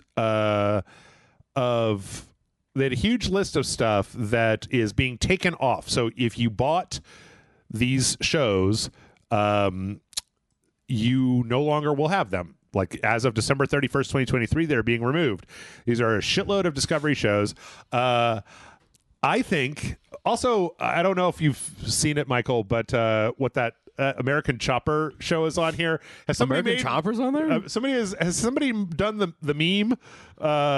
Them yelling at each other? Of them yelling at each other, but with this, like, surely somebody has done that by now. If not, RageSelect audience, get on that. It'll get some hits online. American Chopper. I was obsessed with American Chopper when it first started. Yeah, years and years ago. So this has brought to light, a big glaring issue that people have been warning about for a long time. Of like, you paid your money and you don't own the thing, and it can be taken away at any time. It's worth noting that like Stadia did this, but they gave me like a full refund for everything I'd ever gotten out of a Stadia. Well, here's the thing. This has already happened before, but people just didn't notice. Yeah. Because on the Xbox 360, I had like free episodes of stuff that were given away, and I literally can't get any of those things again. And some of them were a couple Bugs Bunny things. I think one of them was like an Aqua Teen episode or something like that. Yeah, they're all like free like movie things that are that were attached because I had Xbox Gold or whatever. Mm-hmm. I remember one day being like, you know what, I would like to watch some of those things again because you can re-download most things. None of them were there. They were all just gone. Right, like outright. So it's just that nobody said anything because a lot of that stuff was probably free for some of them, or some of them just didn't do it because they didn't trust digital yet. Right, and so I think the idea is that now that everything is so digital now that it's that much more obvious now than it's ever been. Yes. And this is probably the most high profile of the things that have happened just because of the amount of content that's being removed. Yeah, because before this, the high profile thing was a Final Space. Was that the name of it? That WB took off of Apple, and then you couldn't, and even if you bought it, you couldn't watch it anymore. Right. Yeah. There was another one. I think it being Discovery, it's kind of the same thing. I mean, can we all just okay? The fucking Zaslav guy, that's the Discovery guy, right? That's being like a real bitch and a half at the moment. It takes courage to destroy things with tax cuts, right? I really do think that this should be the catalyst for. Like, I don't think that like the digital goods market needs to be 100% like fully regulated by the United States government, but I do think the consumer should have at least some amount of rights that if you buy something, if you pay for something that is not a rental, if you were, like if I go to Amazon and I choose Rent American Chopper Season 2, that's one thing. But if I choose Buy American Chopper Season 2, like I should not. That should be protected. Like I should not have that taken away from me. And if it is, there has to be something I get for it. Some restitution. Yeah. Some restitution. Because a lot of these are like full seasons, and full seasons are not cheap things. Yeah. There's a lot of them. That's the thing. The list is massive. It is. Like if you bring it up in a browser and you scroll. I got like a 1440p monitor, and I got to scroll and scroll and scroll. They're pretty much all like reality shows. Yep. So like Swamp Murder Season 3. That was my favorite season. I'm not going to pretend that like these were like top of the line shows that are disappearing. Yeah, but some of these things are people's favorite things to watch, and that's the reason they bought them to begin with. Oh no, Michael, The Coroner, I Speak for the Dead Season 2 is being removed. I can't fucking Discovery shows. The one that made me laugh the most on there was Cake Boss, because there's an episode of Cake Boss I saw when I was staying with my aunt years ago. Okay. Because I didn't have anything else to watch. And he was talking about buying a printer that let him print pictures on cakes that were edible. Uh-huh. But it's the way he talked about it. He's like, you see, I got this computer machine that can let me print things on my cakes. And I was laughing for like a solid minute because I heard a man in a very thick Jersey accent say computer machine. And it was just I will never forget it for the rest of my life. Yeah. So this is bad, and I think that I really do think that should be a catalyst to be like okay, it has become clear to me, I believe, and everybody else, that corporations cannot be trusted to do this shit out of the goodness of their heart and because they should, and it's the right thing to do, right? So if that happens, if this is the world that we're going to live in, then we need some sort of legislation that says, like, you must keep these things available to your like if you're going to sell things, if you're going to have a shop that sells a thing and the only place to get that thing is in this shop, then you must provide this in perpetuity. Like, I don't know if that requires some kind of contract thing, because obviously what happens is they signed an X year contract and fucking Zaslav is like, no, I don't want to do that, it costs too much, or it costs too much to link those things on our servers, or blah blah blah blah blah, and so they couldn't come to an agreement, and so they're taking it off. But like, fuck man, the precedent that this sets, it's a shame that it's Discovery content that probably isn't the most popular content, and it's not going to kick up as much of a fuss as if it was like full seasons of I don't know, take your pick, like Mad Men or something. or Breaking Bad, or whatever. Like that's the only reason why this will probably pass by eventually. Yeah, but it's the it's the canary in a coal mine kind of situation. Yeah. Like this is just the warning. This is a principle of the matter. Yeah. And I feel like the European laws are going to be all over this thing. Oh, yeah, definitely. Pretty soon. Well, I'm pretty sure this is only happening in America because, I mean, I already know that European consumer rights laws are already way stronger than what we have and their here. copyrights are a lot different, too, when it comes to certain things. That's the reason why there's a lot of DVDs and stuff you can buy in the UK and Europe that are much easier to get because they don't make as much of a fuss over that sort of thing. Like you can buy like the entirety of the Tick animated series is available over there, and it's not here because of like specific like rights issues that cause some issues for some that are like whole episodes are removed and whole seasons were never released. Yeah. All right, I'm gonna pick up one more. Gator Boys season 6. Oh no! I have a whole series where I don't know what any of these shows are. I Michael, only know the two of them. What is Garage Squad? What's Funeral Boss? What's Funeral Boss? Yeah. What's Final Vision? Yeah, we're all on the Fs. Let's see. Evil Stepmothers is an interesting one. Deep Fried Master season 1. I want to know what that is. Okay, I know what Dirty Jobs is at least. Okay, that's another one I know. All right. Well, now I know 3 of them. Now that one of us has identified one Discovery show, we're going to move on from this. I still want to know what Deep Fried Masters is, though. I kind of want to find out what that is. Is it what I think it is? Okay.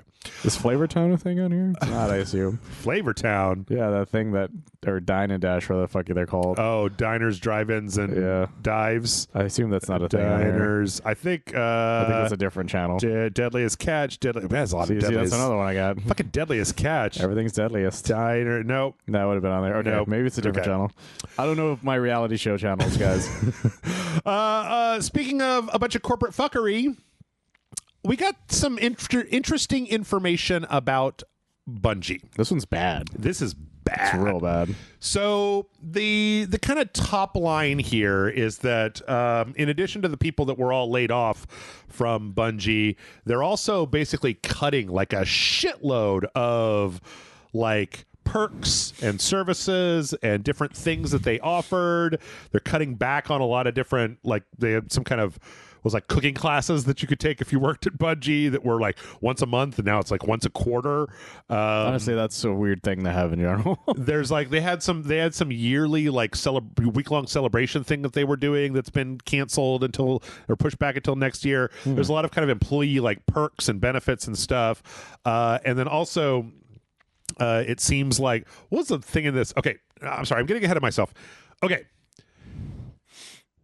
There is an excellent video out there that I sent Michael last week that's about like why are all these layoffs happening, and it's a very interesting video. Did you watch it? No, I didn't get a chance. That to. Moon video, yeah. It's a very interesting video. It's by Moon Studios. I should know these things, but basically it talks about how like there's kind of a hype cycle, and that like you want to like build up when the hype cycle is going up, and then once it starts crashing, you want to lay people off to keep the crash from going too deep, so that it kind of flattens back out and then comes into a standard cycle. But if you don't know what you're doing, you'll end up either doing it wrong, and then you'll end up fucking up your company. That's probably what's happening with a lot of these layoffs that are happening, but there's a specific piece of information in here that I didn't know. So it turns out that Bungie's board is like 5 people, and 3 of them are Bungie, and like 2 of them are Sony after their acquisition. Oh.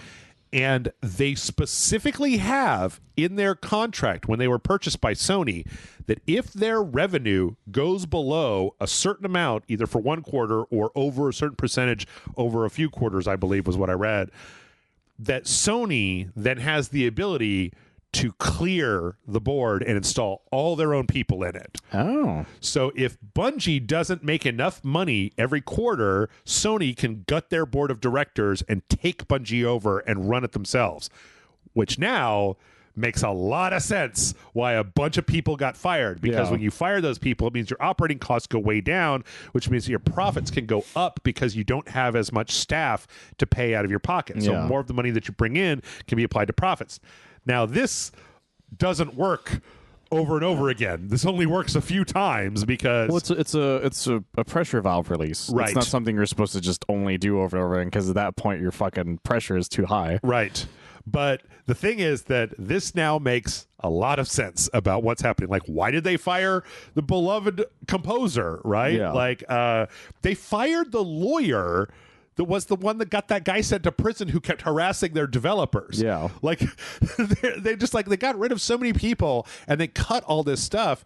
And now it's clear it's because upper management doesn't want to get cut out of the decision-making process. They're saving their own asses at the expense of the people below them. Yeah. And not just that, but there's some other sources that IGN has. It's really worth like looking at it's really worth looking at this entire article. They talk about how like people in the company, like they know that if the final shape doesn't do well, more layoffs, right? Because 100%. they got to cut their operating expenses further. One of the quotes in here was there was a Q&A session where a department head asked if leadership would take salary cuts to basically, you know, release the same financial pressure. The response was that Bungie was, quote, not that type of company, unquote. Jesus Christ. Like, this they suck. Like every time, like there's so much coming out from this specific thing that's just so fucked. Yes. This is, well, the thing is that it's like, I think you can see what happened here, right? They got acquired. They expected that last expansion to do very well. It didn't. No. So their only option to retain control was to cut staff.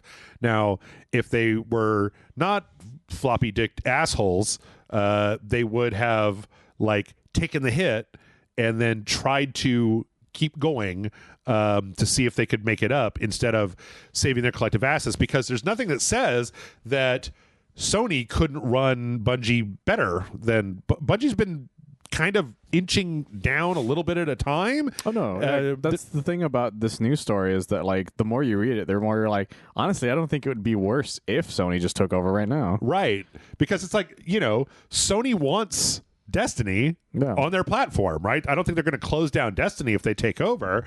They might just be like, okay, well, we need to focus on the things that the players want, et cetera, et cetera. I mean, I don't really know what kind of company Sony is. I mean, stupid? Yes. It's hard to tell with them because they've closed down some things, but also that was under Jim Ryan. Right. And he's on his way out. Yeah. So, like, we don't really, like, if they took over now, we don't really know what would happen. Right. And it doesn't seem like what's currently happening at Bungie is very good. So No. It could be an improvement. But, like, I don't know, man. It's just that one detail about the board and the way that it was set up. And it was just like, oh, okay, I see. You guys don't want to lose your jobs, and you're willing to just fucking throw everyone under the bus because you're more important than them. Even though a lot of the problems from Destiny right now that I hear seem to be management issues, not employee issues. Well, the best way of seeing how fucked their management is how they refer to their Q&A. Yeah. The fact that they see their Q&A as non-developers, right? Which is like, you know, bullshit. Because like developers aren't just the people who make, you know, the code and everything. It's the entire collective of the people who work on the game. Mm-hmm. A lot of people don't realize that. It's like when you say, so you work retail. Retail encompasses everybody who works in that specific store. Yeah. Not just, you know, the fucking management or the cashier. It could be the guy who's just cleaning the bathroom, that kind of thing. Yeah. So, yeah. And also, it's worth noting, I believe Ubisoft is finding this out right now, that, like, when you do shit like this, like, morale is important in a company. 100%. And, you know, if you see a bunch of people that just get axed for what seems like no reason, that messes with your head. It makes you like, I need to get my resume ready. Like, I need to get ready for the day when they come for me. I'm going to kind of work with one foot out the door instead of like, they had another one that was like, they had like year-end performance bonuses that could go up to like 100% of this, like, I don't know 100% of what, but 100% of something. That's some kind of bonus thing. Apparently, they capped those off at 80% this year, and it's just like, oh, good. With the inflation and everything, I'm sure that like not getting as much of a bonus when you worked your ass off all year, that's going to be good. That's going to be good for everybody. So yeah, I've told this story before when I worked for one of my old jobs, when they laid off a giant chunk of people. And it was terrible for morale, especially my morale, because when it happened for me, literally everyone who sat directly around me was just gone. Yeah. Like so it was literally like a set of empty desks and then me in the center. Yeah. And it fucked with my head for months. I didn't talk to anybody for a while because I was just like, well, if I make a friend with them, what if they just fucking disappear the same way? Yep. It sucked, and morale's not easy to build back up after something like that. Nope. Hey, so Bungie sucks. Guess who else sucks, Michael? The Embracer Group. God, they just keep getting worse. Yeah. So apparently a bunch of we've got more layoffs from an Embracer Group acquisition. I forget how many there are here. This is from New World Interactive, who makes the FPS Insurgency, which started out as like a mod, and then it like turned into a game, and there was like 3 or 4 of these. But yeah, they're going to continue working on their current project, but a bunch of people are getting laid off from there. God, man. This is a VG247 article. Since Embracer announced its restructuring plans, the company has laid off more than 904 people. Like, they fucked up their entire business so fast. Yeah. Like, everybody was looking at Embracer and... Yeah. Sorry. Tilt, Michael. I'm not sure. I had it tilted before. I don't know what happened. Sorry, what was I saying? Since they Embracer Group. Oh, yeah. So... Yeah. Let me start over. Cut that. It's fine. There are no cuts. So yeah, ever since Embracer was kind of just sort of appeared. Yeah. I don't like. No, well, they were THQ Nordic. Like they rebranded. Like no, but I mean like the idea of them being known as a name kind of thing. They just sort of appeared one day. Yeah, because they were just buying things left and right. Yep. To the point where people were like, I don't know what to think about Embracer Group. And then at one point, people were kind of hopeful because some of the things that they bought were studios that weren't really being utilized that well to begin with, even where they were. Nordic Games. And then they fucking, they had one source of income that they were waiting on. Yep. And it was the only thing that they were waiting on. Yep. And the fact that all the eggs were in that one basket was such a bad business move that... them not having a backup plan, it was such a it shows how much they had no idea what they were Michael, doing at the that venture point. capital, it'll flow forever. Nothing's going to get in the way. The good times are going to go on forever. The 1920s are going to be amazing, guys. Yeah. So I just got to check out my stocks in 1929. It'll be fine. Yep. So, yeah. That sucks. Another sucky, I'm sorry to say this, but another sucky story from this week is... the studio League of Geeks. They make the game Armello, which is kind of like a virtual board game. They also made that Jump Light Odyssey game. Okay. Didn't that just come out? Yes, it came out like 2 months ago. It's in early access right now on Steam. And apparently they put out a blog post that says that, where they basically say there were multiple things that happened, but development on Jump Light Odyssey is going to be halted after the latest patch. One of this was they were expecting some investment. They had some investment lined up. 2 investors pulled out in a week. Damn. Okay. Yeah, that's fucked because that means their backup plan's gone. Yeah, they're an Australian company. Apparently Australian currency is way down, so they've lost equity because that's just tanked. They bet too much on Knifey Spoony and they kept getting it wrong. That's right. Obviously inflation, cost of living, all that stuff has gone up. Yeah. So basically, they have a really big FAQ out there, but basically what this comes down to is that they're going to have to lay some people off, and they're going to have to basically suspend all development on Jump Light Odyssey after the next patch. They have another game called Solium Inferium. Part of this is accounted to the fact that the early access of Jump Light Odyssey didn't sell as well, so they didn't get as much capital from that. Yeah, it's a hard sell. That's the thing about that game. It is, because I remember even when you were excited at it, once you found out what it was, you're like, oh, I'm not as excited anymore. Yep. they've got a game called Solium Infernum that they're currently developing.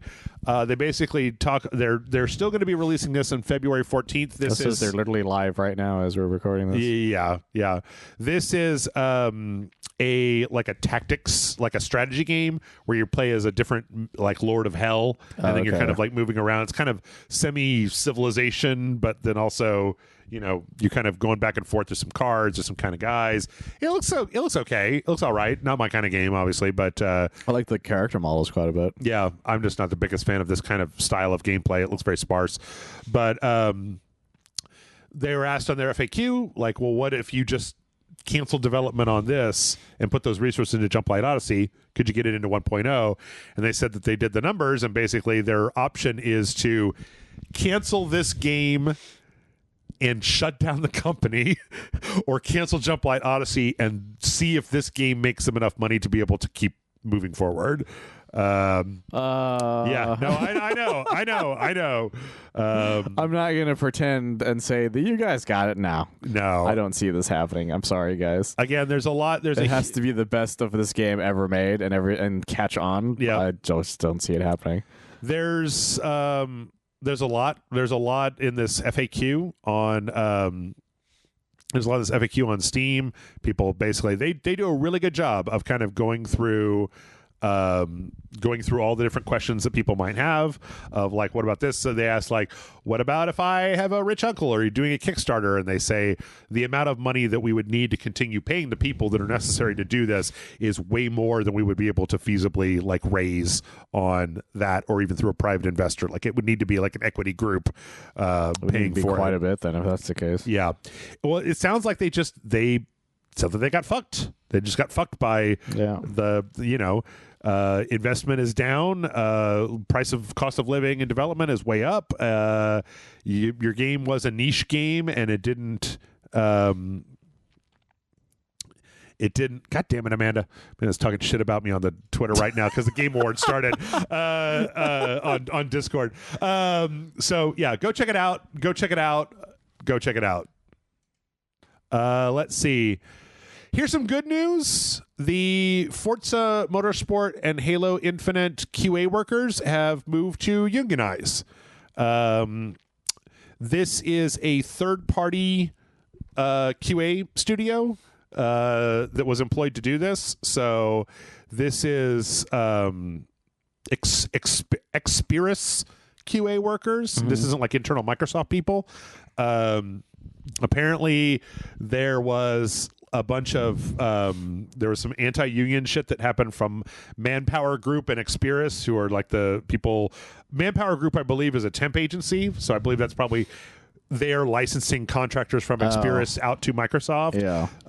So apparently, though, they managed to get their union kind of organization together. I think they said they had like it was like 45 for 42 for and like 4 against. No. 35 people for yes, 4 people no. Okay. Experis put out a quote that is just the same corporate horse shit that they put out every time of just like, wow, we believe everyone has a right to make their own decisions, and we hope to in the future to have a good working relationship with blah blah blah blah blah blah blah. Like they always say this, but that you have to go through, you have to make a fucking union in order to not be treated like scum. Like that's the problem, is that the fact that every single time this keeps happening shows how belittle they feel every time at these companies. Yeah. And the thing is, that's a very common thing I've heard from people who've worked QA, no matter what it is. I've never heard a good experience from QA ever. Right. Yeah. Like I remember PlayStation, I think it was Sony and PlayStation, it was one of the two. It was the same thing basically.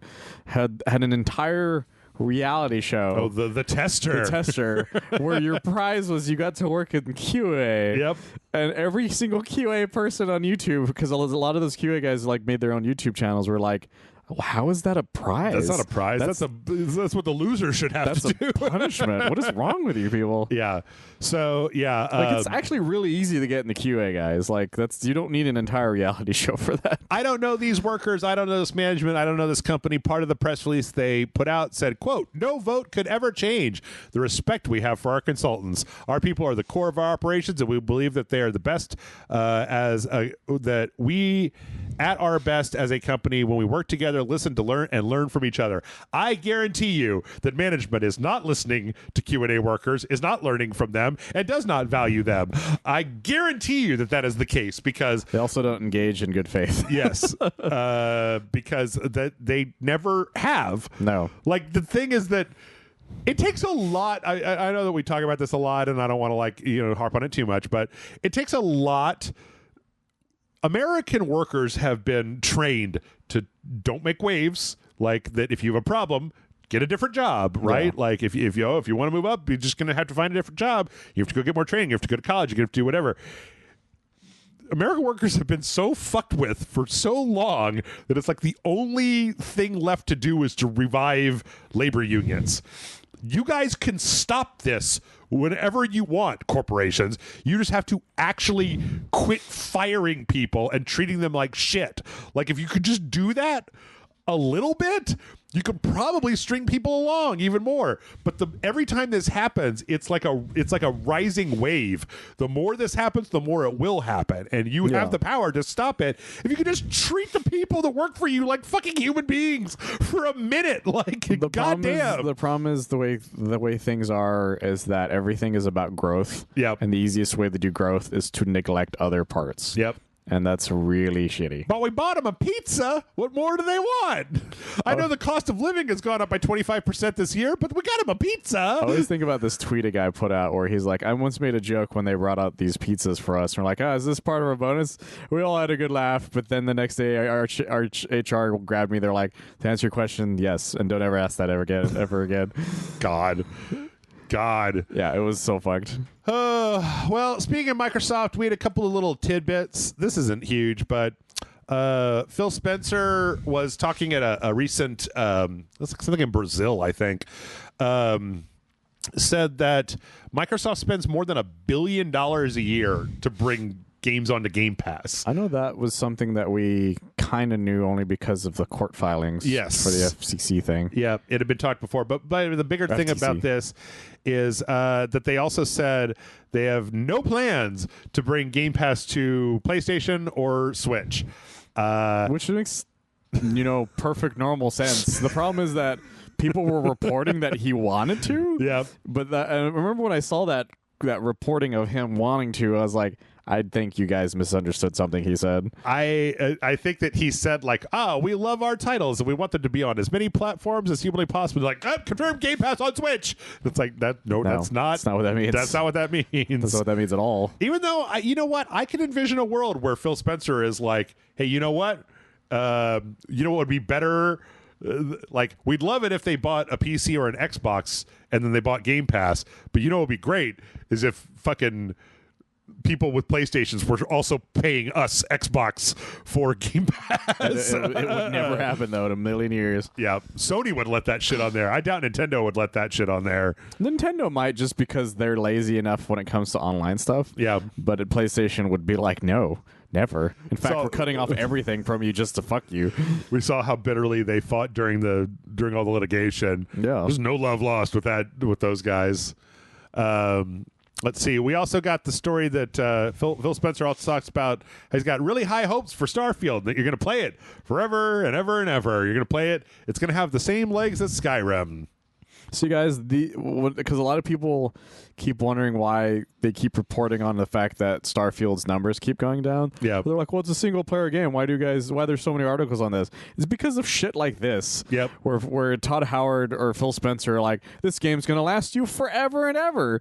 Because in their heads, those numbers shouldn't be going down. They should be consistent the whole time. Or going up. Or going up. Yep. And the thing is, that was never going to happen. At least not in this game, because this game isn't grasping people's imaginations and hooking them on the game the way Skyrim did. Yep. Because people were fucking obsessed with Skyrim from like day one. Yes, definitely. Like the moment-to-moment gameplay of Skyrim was like really strong from the moment that you go outside. There's also a lot of super memorable shit that'll happen to you right away in that game.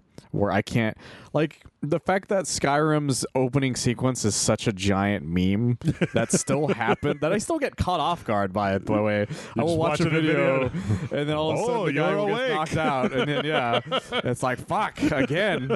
It's the gaming equivalent of getting fucking rickrolled. Yep. And it keeps happening, goddammit. Yep. But there's nothing like that for Starfield. There's that way that opens, you can't really do it for that. Oh, you got to mine a little bit, and then you got to go touch a rock. Like, it's just not, like, hell, that meme that starting would just meme into Skyrim again. Yep. Every single time. You touch the rock, you pass out, and you wake up in fucking Skyrim Oh, again. I see you're awake. Every fucking time. Yep. But I've never once seen anybody have, like, that exact same sort of, like, a meme fun with Starfield. I don't even think I've ever seen a meme for Starfield. Not yet, at least. Which is crazy. Yeah. Like, when Fallout 4 came out, there were thousands of memes within, like, the first few days. True. Nothing for this one. Yeah. I see. I think that what they need to do is that I think that they're trying to tweet through it, and that they need some kind of mea culpa about, like, listen, guys, we're going to keep working on this. Like, I need them to come out and say, because they keep acting like it's done. Like, it's just like, and that's it. And then there's that guy who's just like, it's your fault that you don't love this game. Right. I need them to come out and say, we're going to keep working on this, because I'd rather not have to have a rags to riches story for Starfield. But if it's a choice between that and it just being what it is right now forever, yeah. No. I mean, I don't know. Maybe when they're supposed in 2024, they're supposed to release a mod kit for it, right? So maybe once that happens, it'll be a new Vegas and the community will fix it. I think that game has good bones. I think those games, the bones are there, and that somebody's going to do the fucking Starfield overhaul mod that's going to make everything way better. You're going to land on a planet. It's going to be full of Macho Man Randy Savages. Yep. I'll take it. Savage Planet, they call it. Savage Planet. Well, speaking of Skyrim, there was a patch for Skyrim just recently, and it's pissed everybody off. Oh, wow. So one of the things that has happened is that, okay, you remember when Skyrim did paid mods? Yeah. And then they took those mods away and they replaced that with Creation Club. And Creation Club was like official stuff coming from Bethesda, and then you could pay for it with like credits in the game. You weren't buying it with real money. You're buying credits, then you spent the credits on the mod, and then you got the mod. Yeah. Well, they've consolidated, or they've changed their creator club to something just called, like, I believe it's like Creations or something instead of Creations. Where now, if you are a mod maker, you can get like certified by Bethesda, and then you can put your own stuff on the Creations tab, and you can charge money for it. So we're back to that. Okay. So people are upset because they feel like if mod creators have the ability to do that, they will do that. They'll start paywalling all of the mods, and then you won't be able to download them from Nexus Mods for free. Which it goes back to this age-old question of, like, is it ethical to charge for mods? Well, that's the tricky thing about mods, is because some mods are being made with like copyrighted things. Like I don't see a guy paying for a mod to make the dragons into Thomas the Tank Engines. Sure. Because legally that's not something you should be able to do. Sure. But there's some mods where, like, okay, I could see why you would be able to charge for that sort of thing, like, you know, increase textures on dragons or something. But the issue is that this thing has been free for so long. Like, at that point, why? I believe the answer to that question is to set a precedent now before the mod kit for Starfield comes out in 2024. They tried to implement paid mods into Skyrim after it had been up for a long time. They got a backlash. They stopped. They now are to a point where Skyrim is real old news, and so they threw in this update. This update also coincided with it being on, like, the Steam Deck and a few other things. They threw in this update to change that. in my opinion, to normalize that so that when they implement the mod kit in Starfield, it will not seem like a weird new thing because it's already been in Skyrim for 6 to 8 months before it comes into Starfield. I don't think that's going to stop anybody from bitching about it online. Oh no, they're absolutely going to bitch about it, and for rightfully so, I think. Yeah, because mods keep a game from ever dying, and people make mods that turn games into whole new games. Like there's the Marvel's Capcom 3 community has changed that game forever by adding like whole characters they wanted back in. Yeah, it's crazy. So it also fucked up the Skyrim script extender, which is like a little piece of code that a lot of mods use to be able to run. So when they did this update, it broke all the mods that use this very, very popular thing. That team has fixed that already, but it still requires a bunch of like fucking around, and so people aren't like super duper happy with it. Yeah. So yep. Let's see. We gotta get moving faster. All right, here we go. Twitch is ending in Korea. Yeah, I heard about this because everybody in Korea is freaking the fuck out. Yep. Apparently, one of the things in Korea is that you always get charged for like per bandwidth hour. Like it's set up so that there's no flat rate charging. Twitch apparently has tried a number of different things, including lowering the default to 720p. And no matter what they do, they just lose shitloads of money when people stream on their servers in Korea because of the infrastructure. So they're like, we're shutting it down. That sucks because that's where a lot of esports stuff started, and still it happens. There's a ton of Korean streamers. There's a lot of them. Yep. That's a lot of them. That's their specific job. Yep. A lot of people there too. They did say, Twitch did say that that there's a team at Twitch that's going to try to help the people move from Twitch to other streaming communities that exist in Korea. But like, I don't know, man. That's not an easy thing to do. You guys need to get your government to lock down that fucking bandwidth pricing. But I doubt they will. So probably just no more Twitch from Korea. Yeah, sucks. That's a hell of a shame. Speaking of stuff that's too expensive, Dragon's Dogma 2 is going to be $70. Okay, I think that's their first one they've ever done that for. Yep, Capcom's making the jump to $70. Start with Dragon's Dogma 2. I mean, what we saw last week on that showcase was hella impressive. I won't lie, and everybody wants to do that. And Capcom specifically has been real. Their CEO has been real fucking mouthy about how they want to raise the price of their games. So. It's the new norm. I'm not completely shocked. And we talked. You and I talked about this outside, but Capcom has also reaffirmed that they are on board for more Resident Evil remakes. Now the question here, the big question, as always, is okay. You guys have answered all of the easy questions on the test. What now? Is it RE5 or is it Code Veronica? Because those are both hard answers. Yeah, well, I want it to be Code Veronica mostly because 5 is still a somewhat newer game where Veronica really needs an update. But if they did 5, they could get it right. Well, that's true. But the only thing that bothers me about the remakes is that I still feel like 1 is being neglected quite a bit. That's true. Because as much as they're like, well, we remade 1, and it's like, yeah, you did a remake on the GameCube. That was so long ago. It's still just the same game. And you've made your whole new timeline. I think it would be even better if you just had all the first 4 games 0 and 1 as one specific thing. That would be great. Yeah, but like it's a shame that that they'll probably never do that. I don't know. Yeah, I think that 1 would be great to remake. They probably have enough assets between 2 and 3 and 4 to cobble together 1 in like 6 months or something. I really think they should because I feel like it would uniform it that much better. Yeah, because a lot of people are like, oh, I want to play the story from the beginning, and they have to deal with like fucking sluggish GameCube PS1 shit, and then get into like the really cool stuff that they've done now. Also, because 1 is such a faithful remake, and because of just what Resident Evil 1 was, it's more of like a puzzle game than anything else. Exactly. So I feel like that. If I was them, that's what I would do first. Let's see. Speaking of remakes, all right, we're going to talk about the new Fortnite update, and people are mad. This is the big story. Is it Peter Griffin? No. Is it Lego? No. Is it Rock Band? No. It's they nerfed Snake's ass, Michael. Yeah. They took the cake from our buddy Snake. They took his ass. Because I don't know if you guys know this, but Snake has big juicy melons.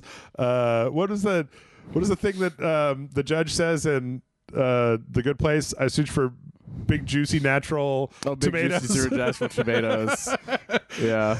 I found a website for people with a sunburn fetish. I always think of that webcomic of Snake walking. Yeah. And he's like Colonel, my ass cheeks keep clapping from me walking. Oh no! You saw there's a whole thing where like they animated it. Yeah, no. And then they got David Hayter to do the voice for it. I did hear the David Hayter. I didn't realize they animated it though. Yeah. But this isn't the first time they've nerfed an ass on Fortnite, unfortunately. That's true. Apparently Omni-Man's ass got nerfed immensely. But amazingly enough, 2099's ass is perfect. Spot on. That thing is thick as shit. They didn't fuck that ass at all. Yep. So that's what makes this so surprising to me. It's like there's somebody on staff that knows how to make an ass. Yeah. Come on, guys. It's there. Yeah. I forget because I have the cape on my 2099. But sometimes when I'm looking at back parts, I'm like, oh, that's right. They've really, really toned his ass. Yep. Yeah. So, oh boy. Additionally, we got the new season of Fortnite. One of the big things here is Peter Griffin is in the game. Apparently, they didn't want to animate a big fat Peter Griffin, so they made a muscly Peter Griffin. But then they had to explain why that was, and so they literally animated in the Family Guy style Meowscles giving Peter like some expired slurp juice, and then when he drinks it, he turns into the muscle Peter and jumps into the Fortnite. So apparently, the expired slurp juice is a reference because Peter Griffin's name has been in the code since 2021. Oh, okay. And so people are pretty sure that's what the joke is.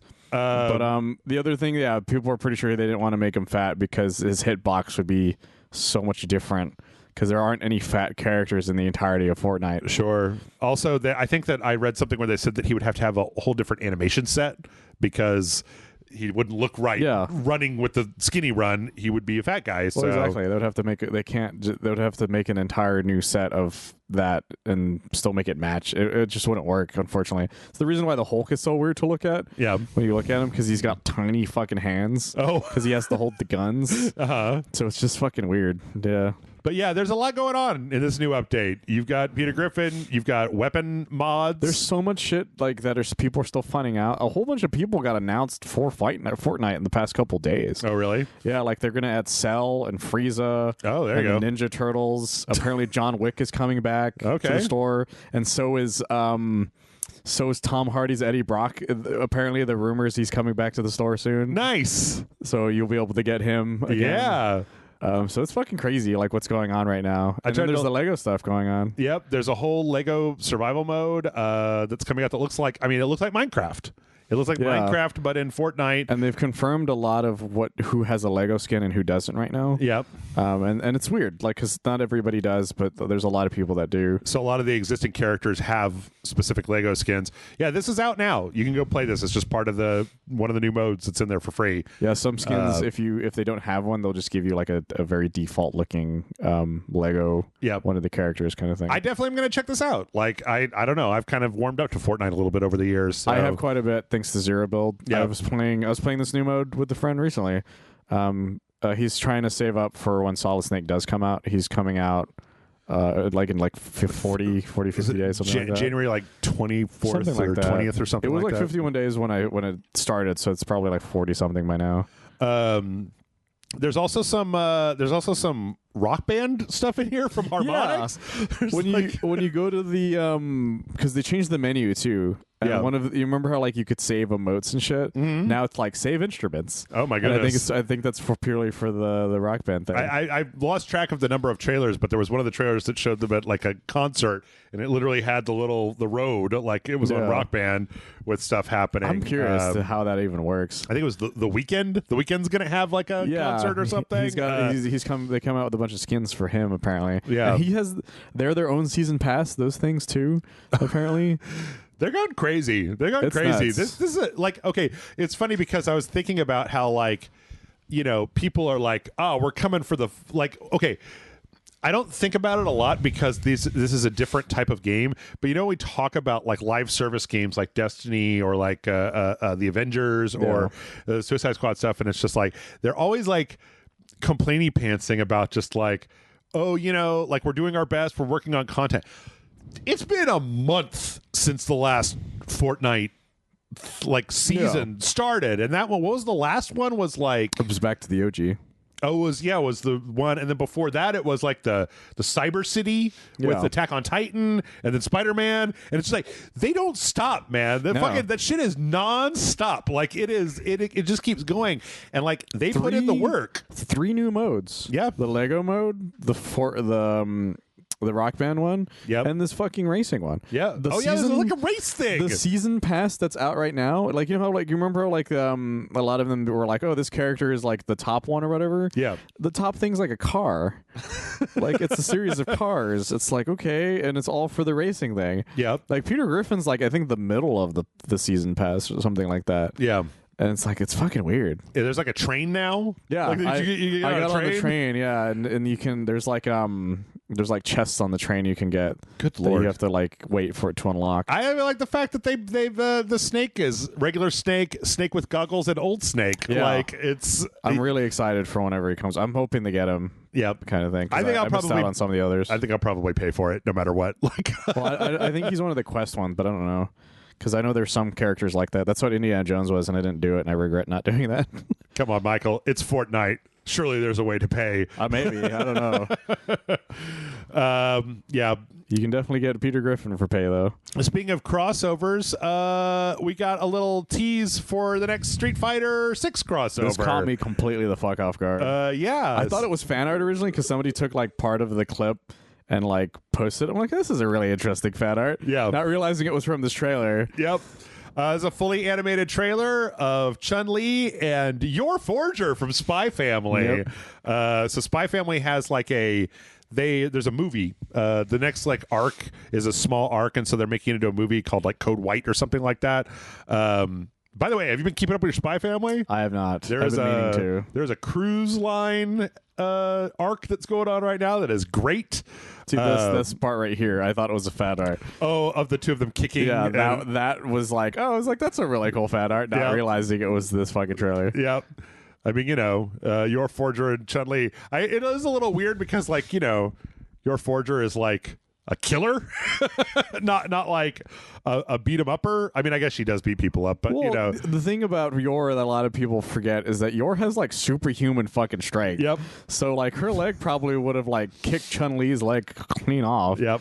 There's a part after the tennis competition where she fucking hits the tennis ball and like chops it into pieces with the racket. Like she's kicked cars out of the way. Yep. And broke those cars. Yep.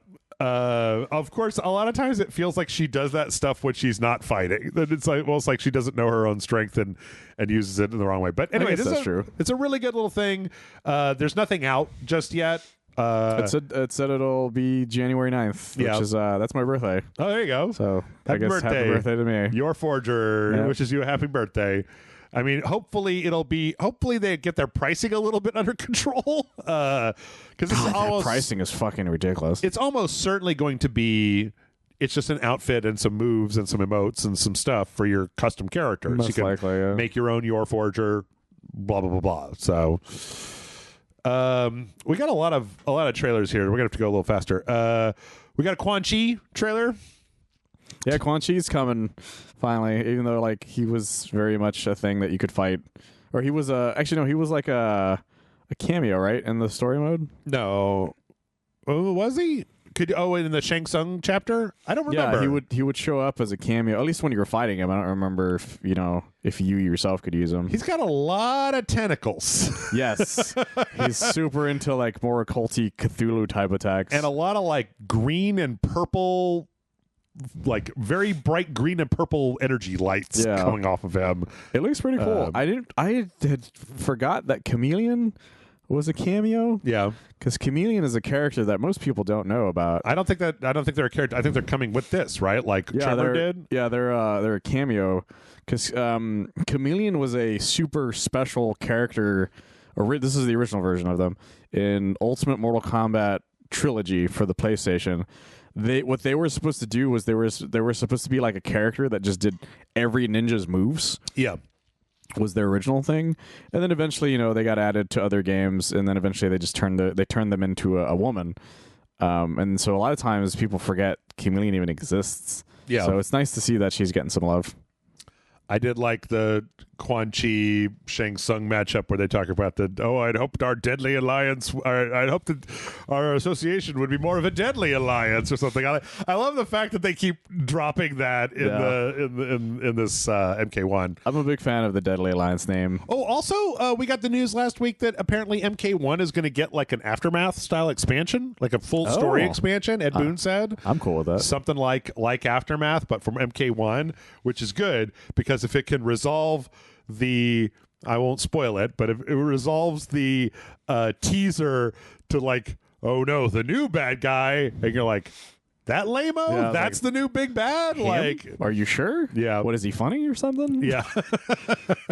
The Peacemaker teaser at the end too. Yeah, a little Peacemaker teaser. I'm very excited for whenever he comes out. Me too. Also, it's a shame though that Anthony Starr is not going to be doing Homelander's voice. Yeah. Let's see. We got a very quick teaser for Dragon Age Dreadwolf. This is mostly just kind of panning across places, talking a bunch of Dragon Age lore that I don't know what it means. I don't know either. I want to say I'm happy they're still making it because it means that company still exists. Apparently, December 4th is Dragon Age Day. Really? So, like, you know how we have N7 Day? Oh. So D4 is like DA. Oh. I'm like, you guys really forced that You one forced in that there. one. Just don't even bother. Just come back to me when you got something to actually show me, my man. Yeah, like that's such a stretch, guys. I get Mario Day and stuff like that. Sure. All that stuff makes sense, but that D4 is that doesn't make any sense. I mean, unless it's D4 Dark Dreams Don't Die, like I'm not having it.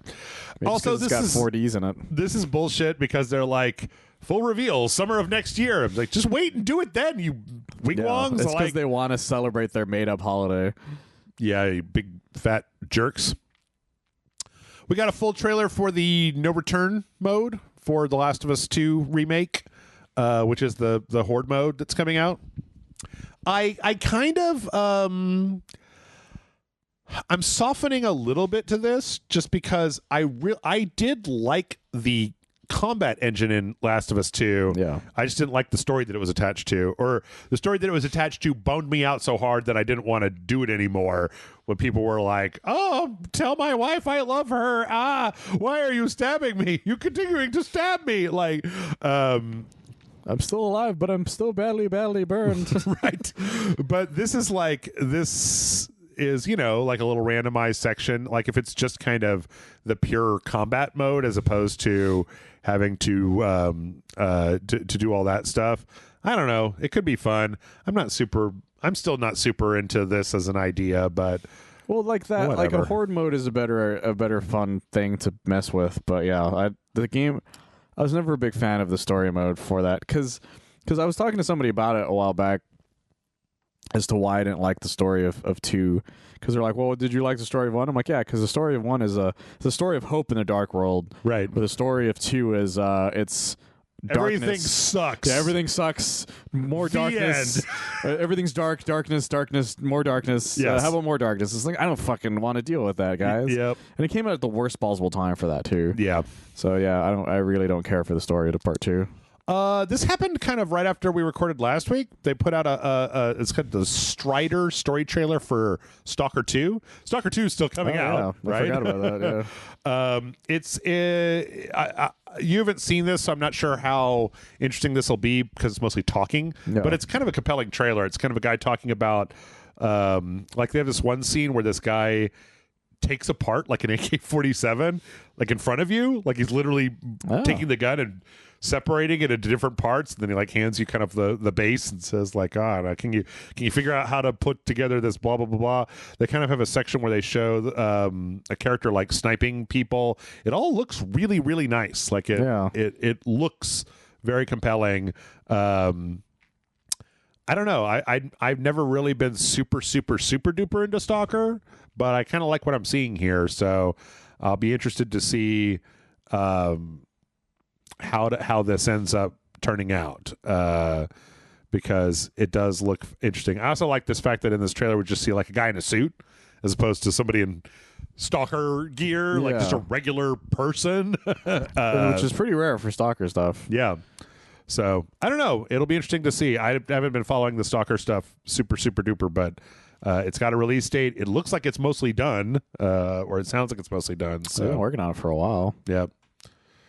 Q1 2024. Let's see. We got a launch trailer for Arizona Sunshine 2. Looks pretty fun. I don't know. I'm still torn. You're gonna get to go back to maybe just playing it still. I don't know, man. I'm torn. I didn't like the part where the dog got hurt.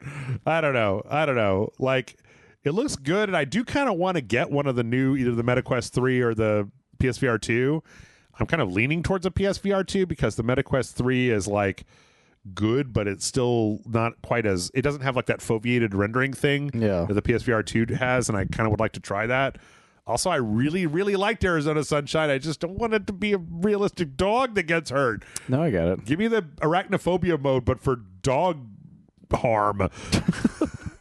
I know way more people that care about that. So, there's full-on co-op for the campaign. It's kind of interesting. Okay.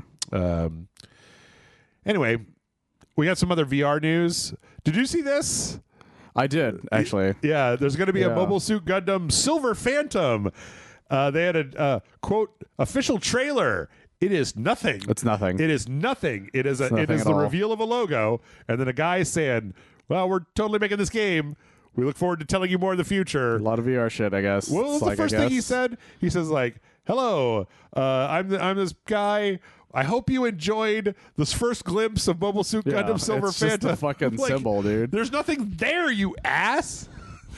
So it's nice to know that Gundam will be continuing down the road of doing everything in their power not to make a single-player video game. Exactly. That people can just play on their consoles. I saw that trailer for that Netflix one, too, the Netflix show. Oh, yeah, the new CG one. The Zaku's head's real tiny on that thing. It looks weird. It looks a little really strange. I want to know when the Hathaway Flash 2 is coming out. Yeah, I'm surprised that I haven't heard anything on that in a while. It was like 2 or 3 years ago. Yeah. You guys gotta wait a little bit. A very dark story.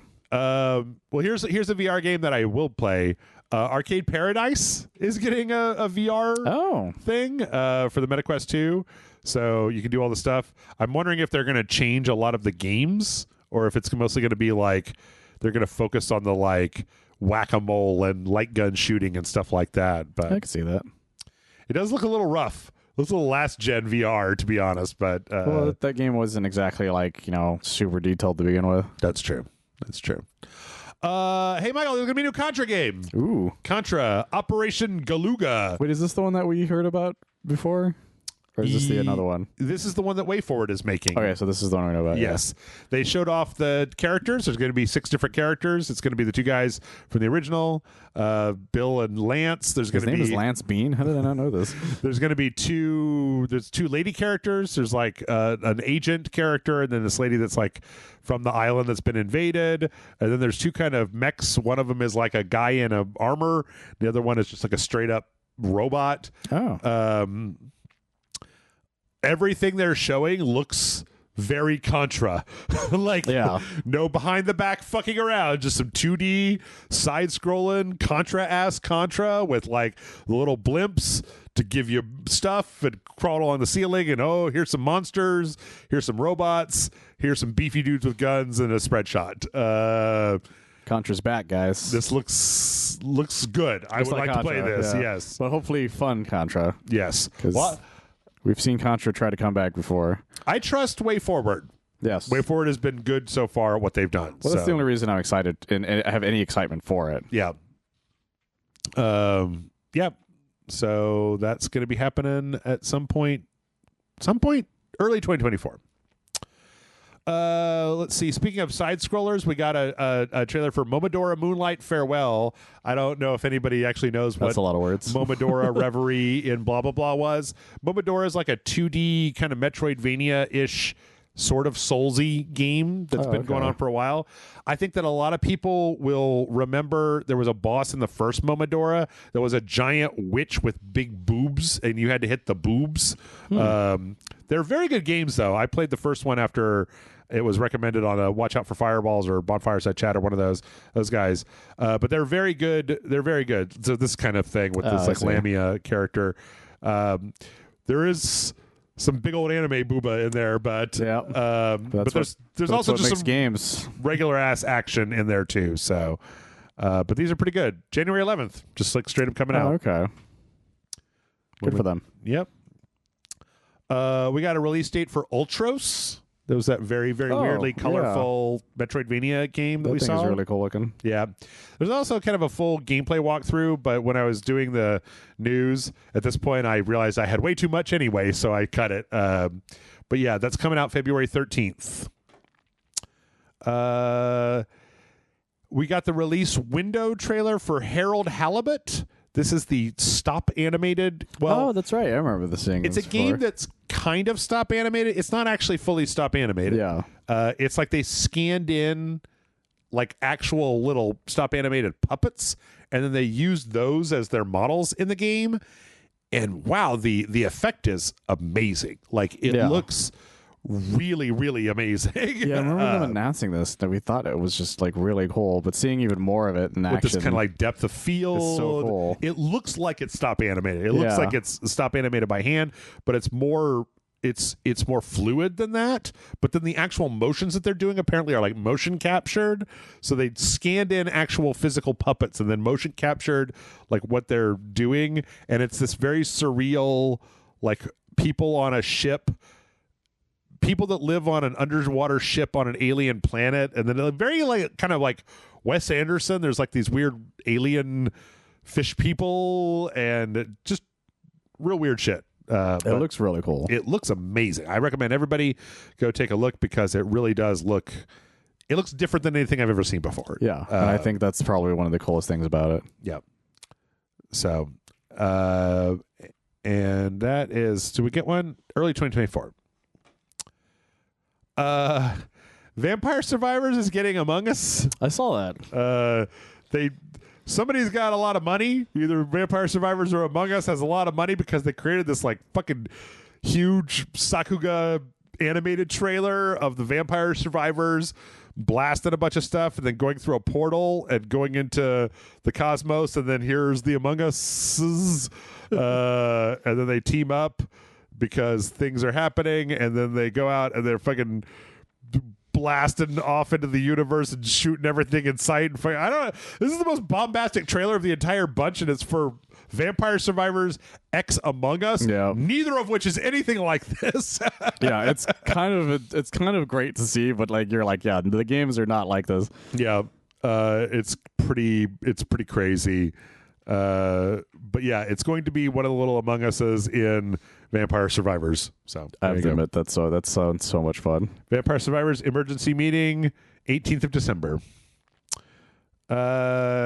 We're already over time. The Game Awards are happening. Stray is coming out on the Mac. Stray is out on the Mac. Okay. The end. It's not a lot we can say, to be honest. We got a new teaser for Frostpunk 2 that shows how much bigger everything is going to be. Not much more than that, but it looks like they're really upping the ante on Frostpunk and how big the cities are going to be. Now even more people can die from coldness. Yep. Hypothermia. It also looks kind of like futuristic. Like you guys like kind of hovering kind of things going on. So there's gonna be a lot of stuff in that one.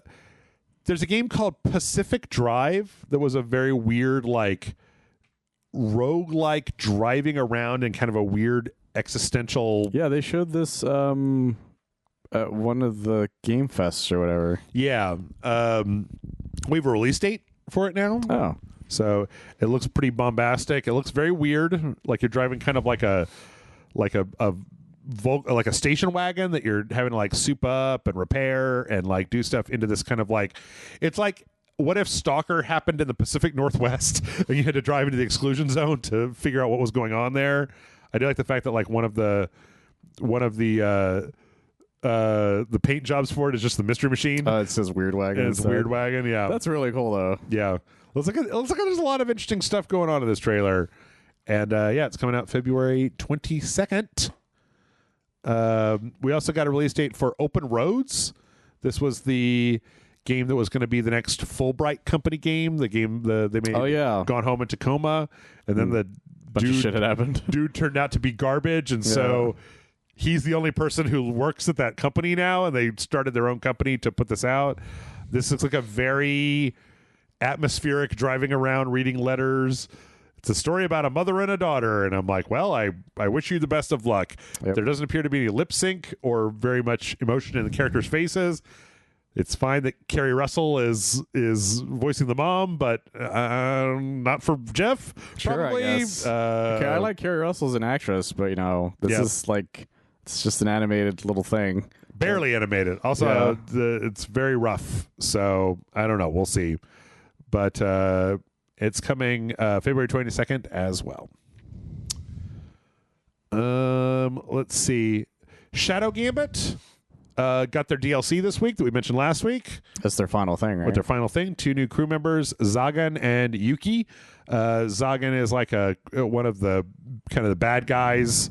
He looks like he's got some like kind of cool powers. Yuki is from Shadow Tactics. Oh. But she's undead because it's an undead crew. So it's her and her little Tanuki from there in their own little thing. And each one of these seems to have their own little like multi-mission arc that they have to go through. Oh, that's fun. And then also they announced that there's like a some kind of like treasure hunt that's being added. And that's going to be the last thing that the game does. So bada bing, bada boom. Godspeed, you guys. Yep. All right, let's finish it up. Sea of Thieves is going to be letting people do solo servers next week. Oh. That was something that was announced a little while back. You don't get full access to everything. You only get 30% returns, and That's you right. can't get above a certain level. Completely fucks the whole point, yeah. But if you want to play without being harassed, there you go. Let's see. Xbox Winterfest is going on, so there's a shitload of bunch of indie game demos are out right now. Oh, that's cool. So yeah, they're going to be up for the December all the way through December 31st. So if you're interested in indie games, take a look. I'm sure you'll find something that is interesting. Game Pass added is going to be putting Far Cry 6, the complete edition of Far Cry 6 on in December. Oh, that's right. There is a Far Cry 6. Yep, there is a Far Cry 6. What's his face from Breaking Bad? Yeah, I guess. Yep. I want to say Benicio del Toro. That's not right. That's not right. The guy's name is slipping my mind. I can't figure out why. I normally have it really easily because it's such a specific name. We got end of the podcast fog brain. That's fine. That's what it is. But more importantly, Michael, Goat Simulator 3 is getting put on Game Pass. If you guys haven't played Goat Simulator 3, Goat Simulator 3 is fucking amazing. Everybody go play Goat Simulator 3. My goodness. My phone's going nuts.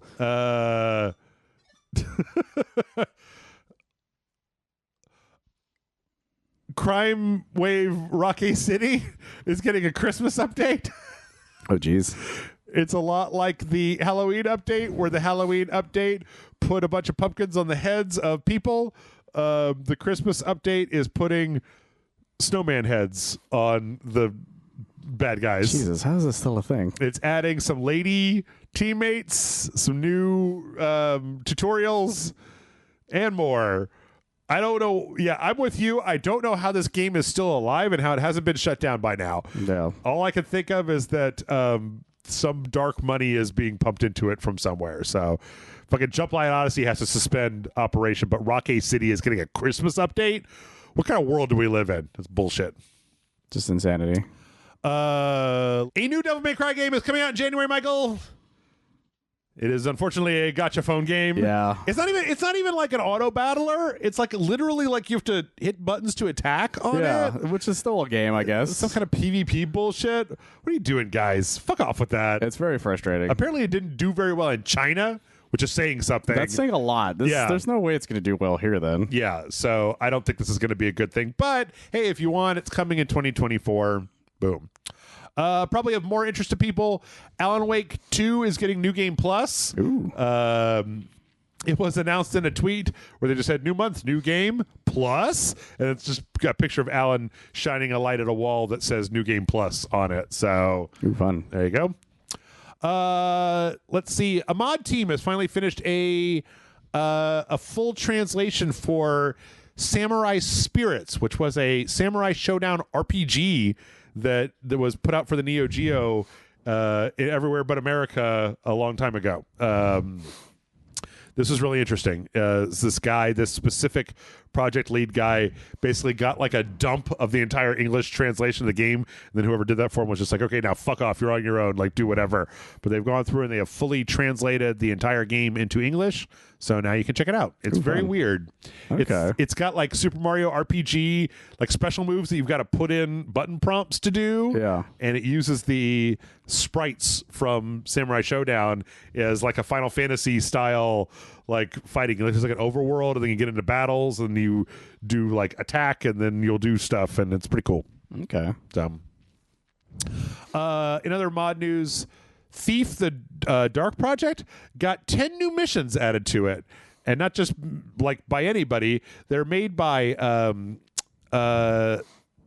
this Failuade Industries, which is led by Roman Barliot. I'm sorry, I don't know how to say this, but he's try. like he works for Arcane as a level designer. Okay. But he's also a huge modder that does stuff in his spare time. Oh. And so he basically put together a team to make like these 10 new levels with like a new protagonist with like voice acting and like a horse and like a bunch of other stuff, all that can be played in the original Thief Gold that is available on Steam for like $7. So okay, well, that's interesting. yeah, pretty cool. Good for him though. And last but not least, PUBG has a new map, and they celebrate it by having like a full-on this movie called no, that's the wrong one. This is called Ground of Honor Rondo. PUBG's still a thing? PUBG's got enough money that like this is the guy, that guy there who's the lead of this is like the lead in Squid Game. Oh wow. They must be doing well overseas then. And not just that, but like it's directed by it's not that guy, it's the bad guy, this guy. It's directed by the guy that directed Extraction and Extraction 2. Oh my god.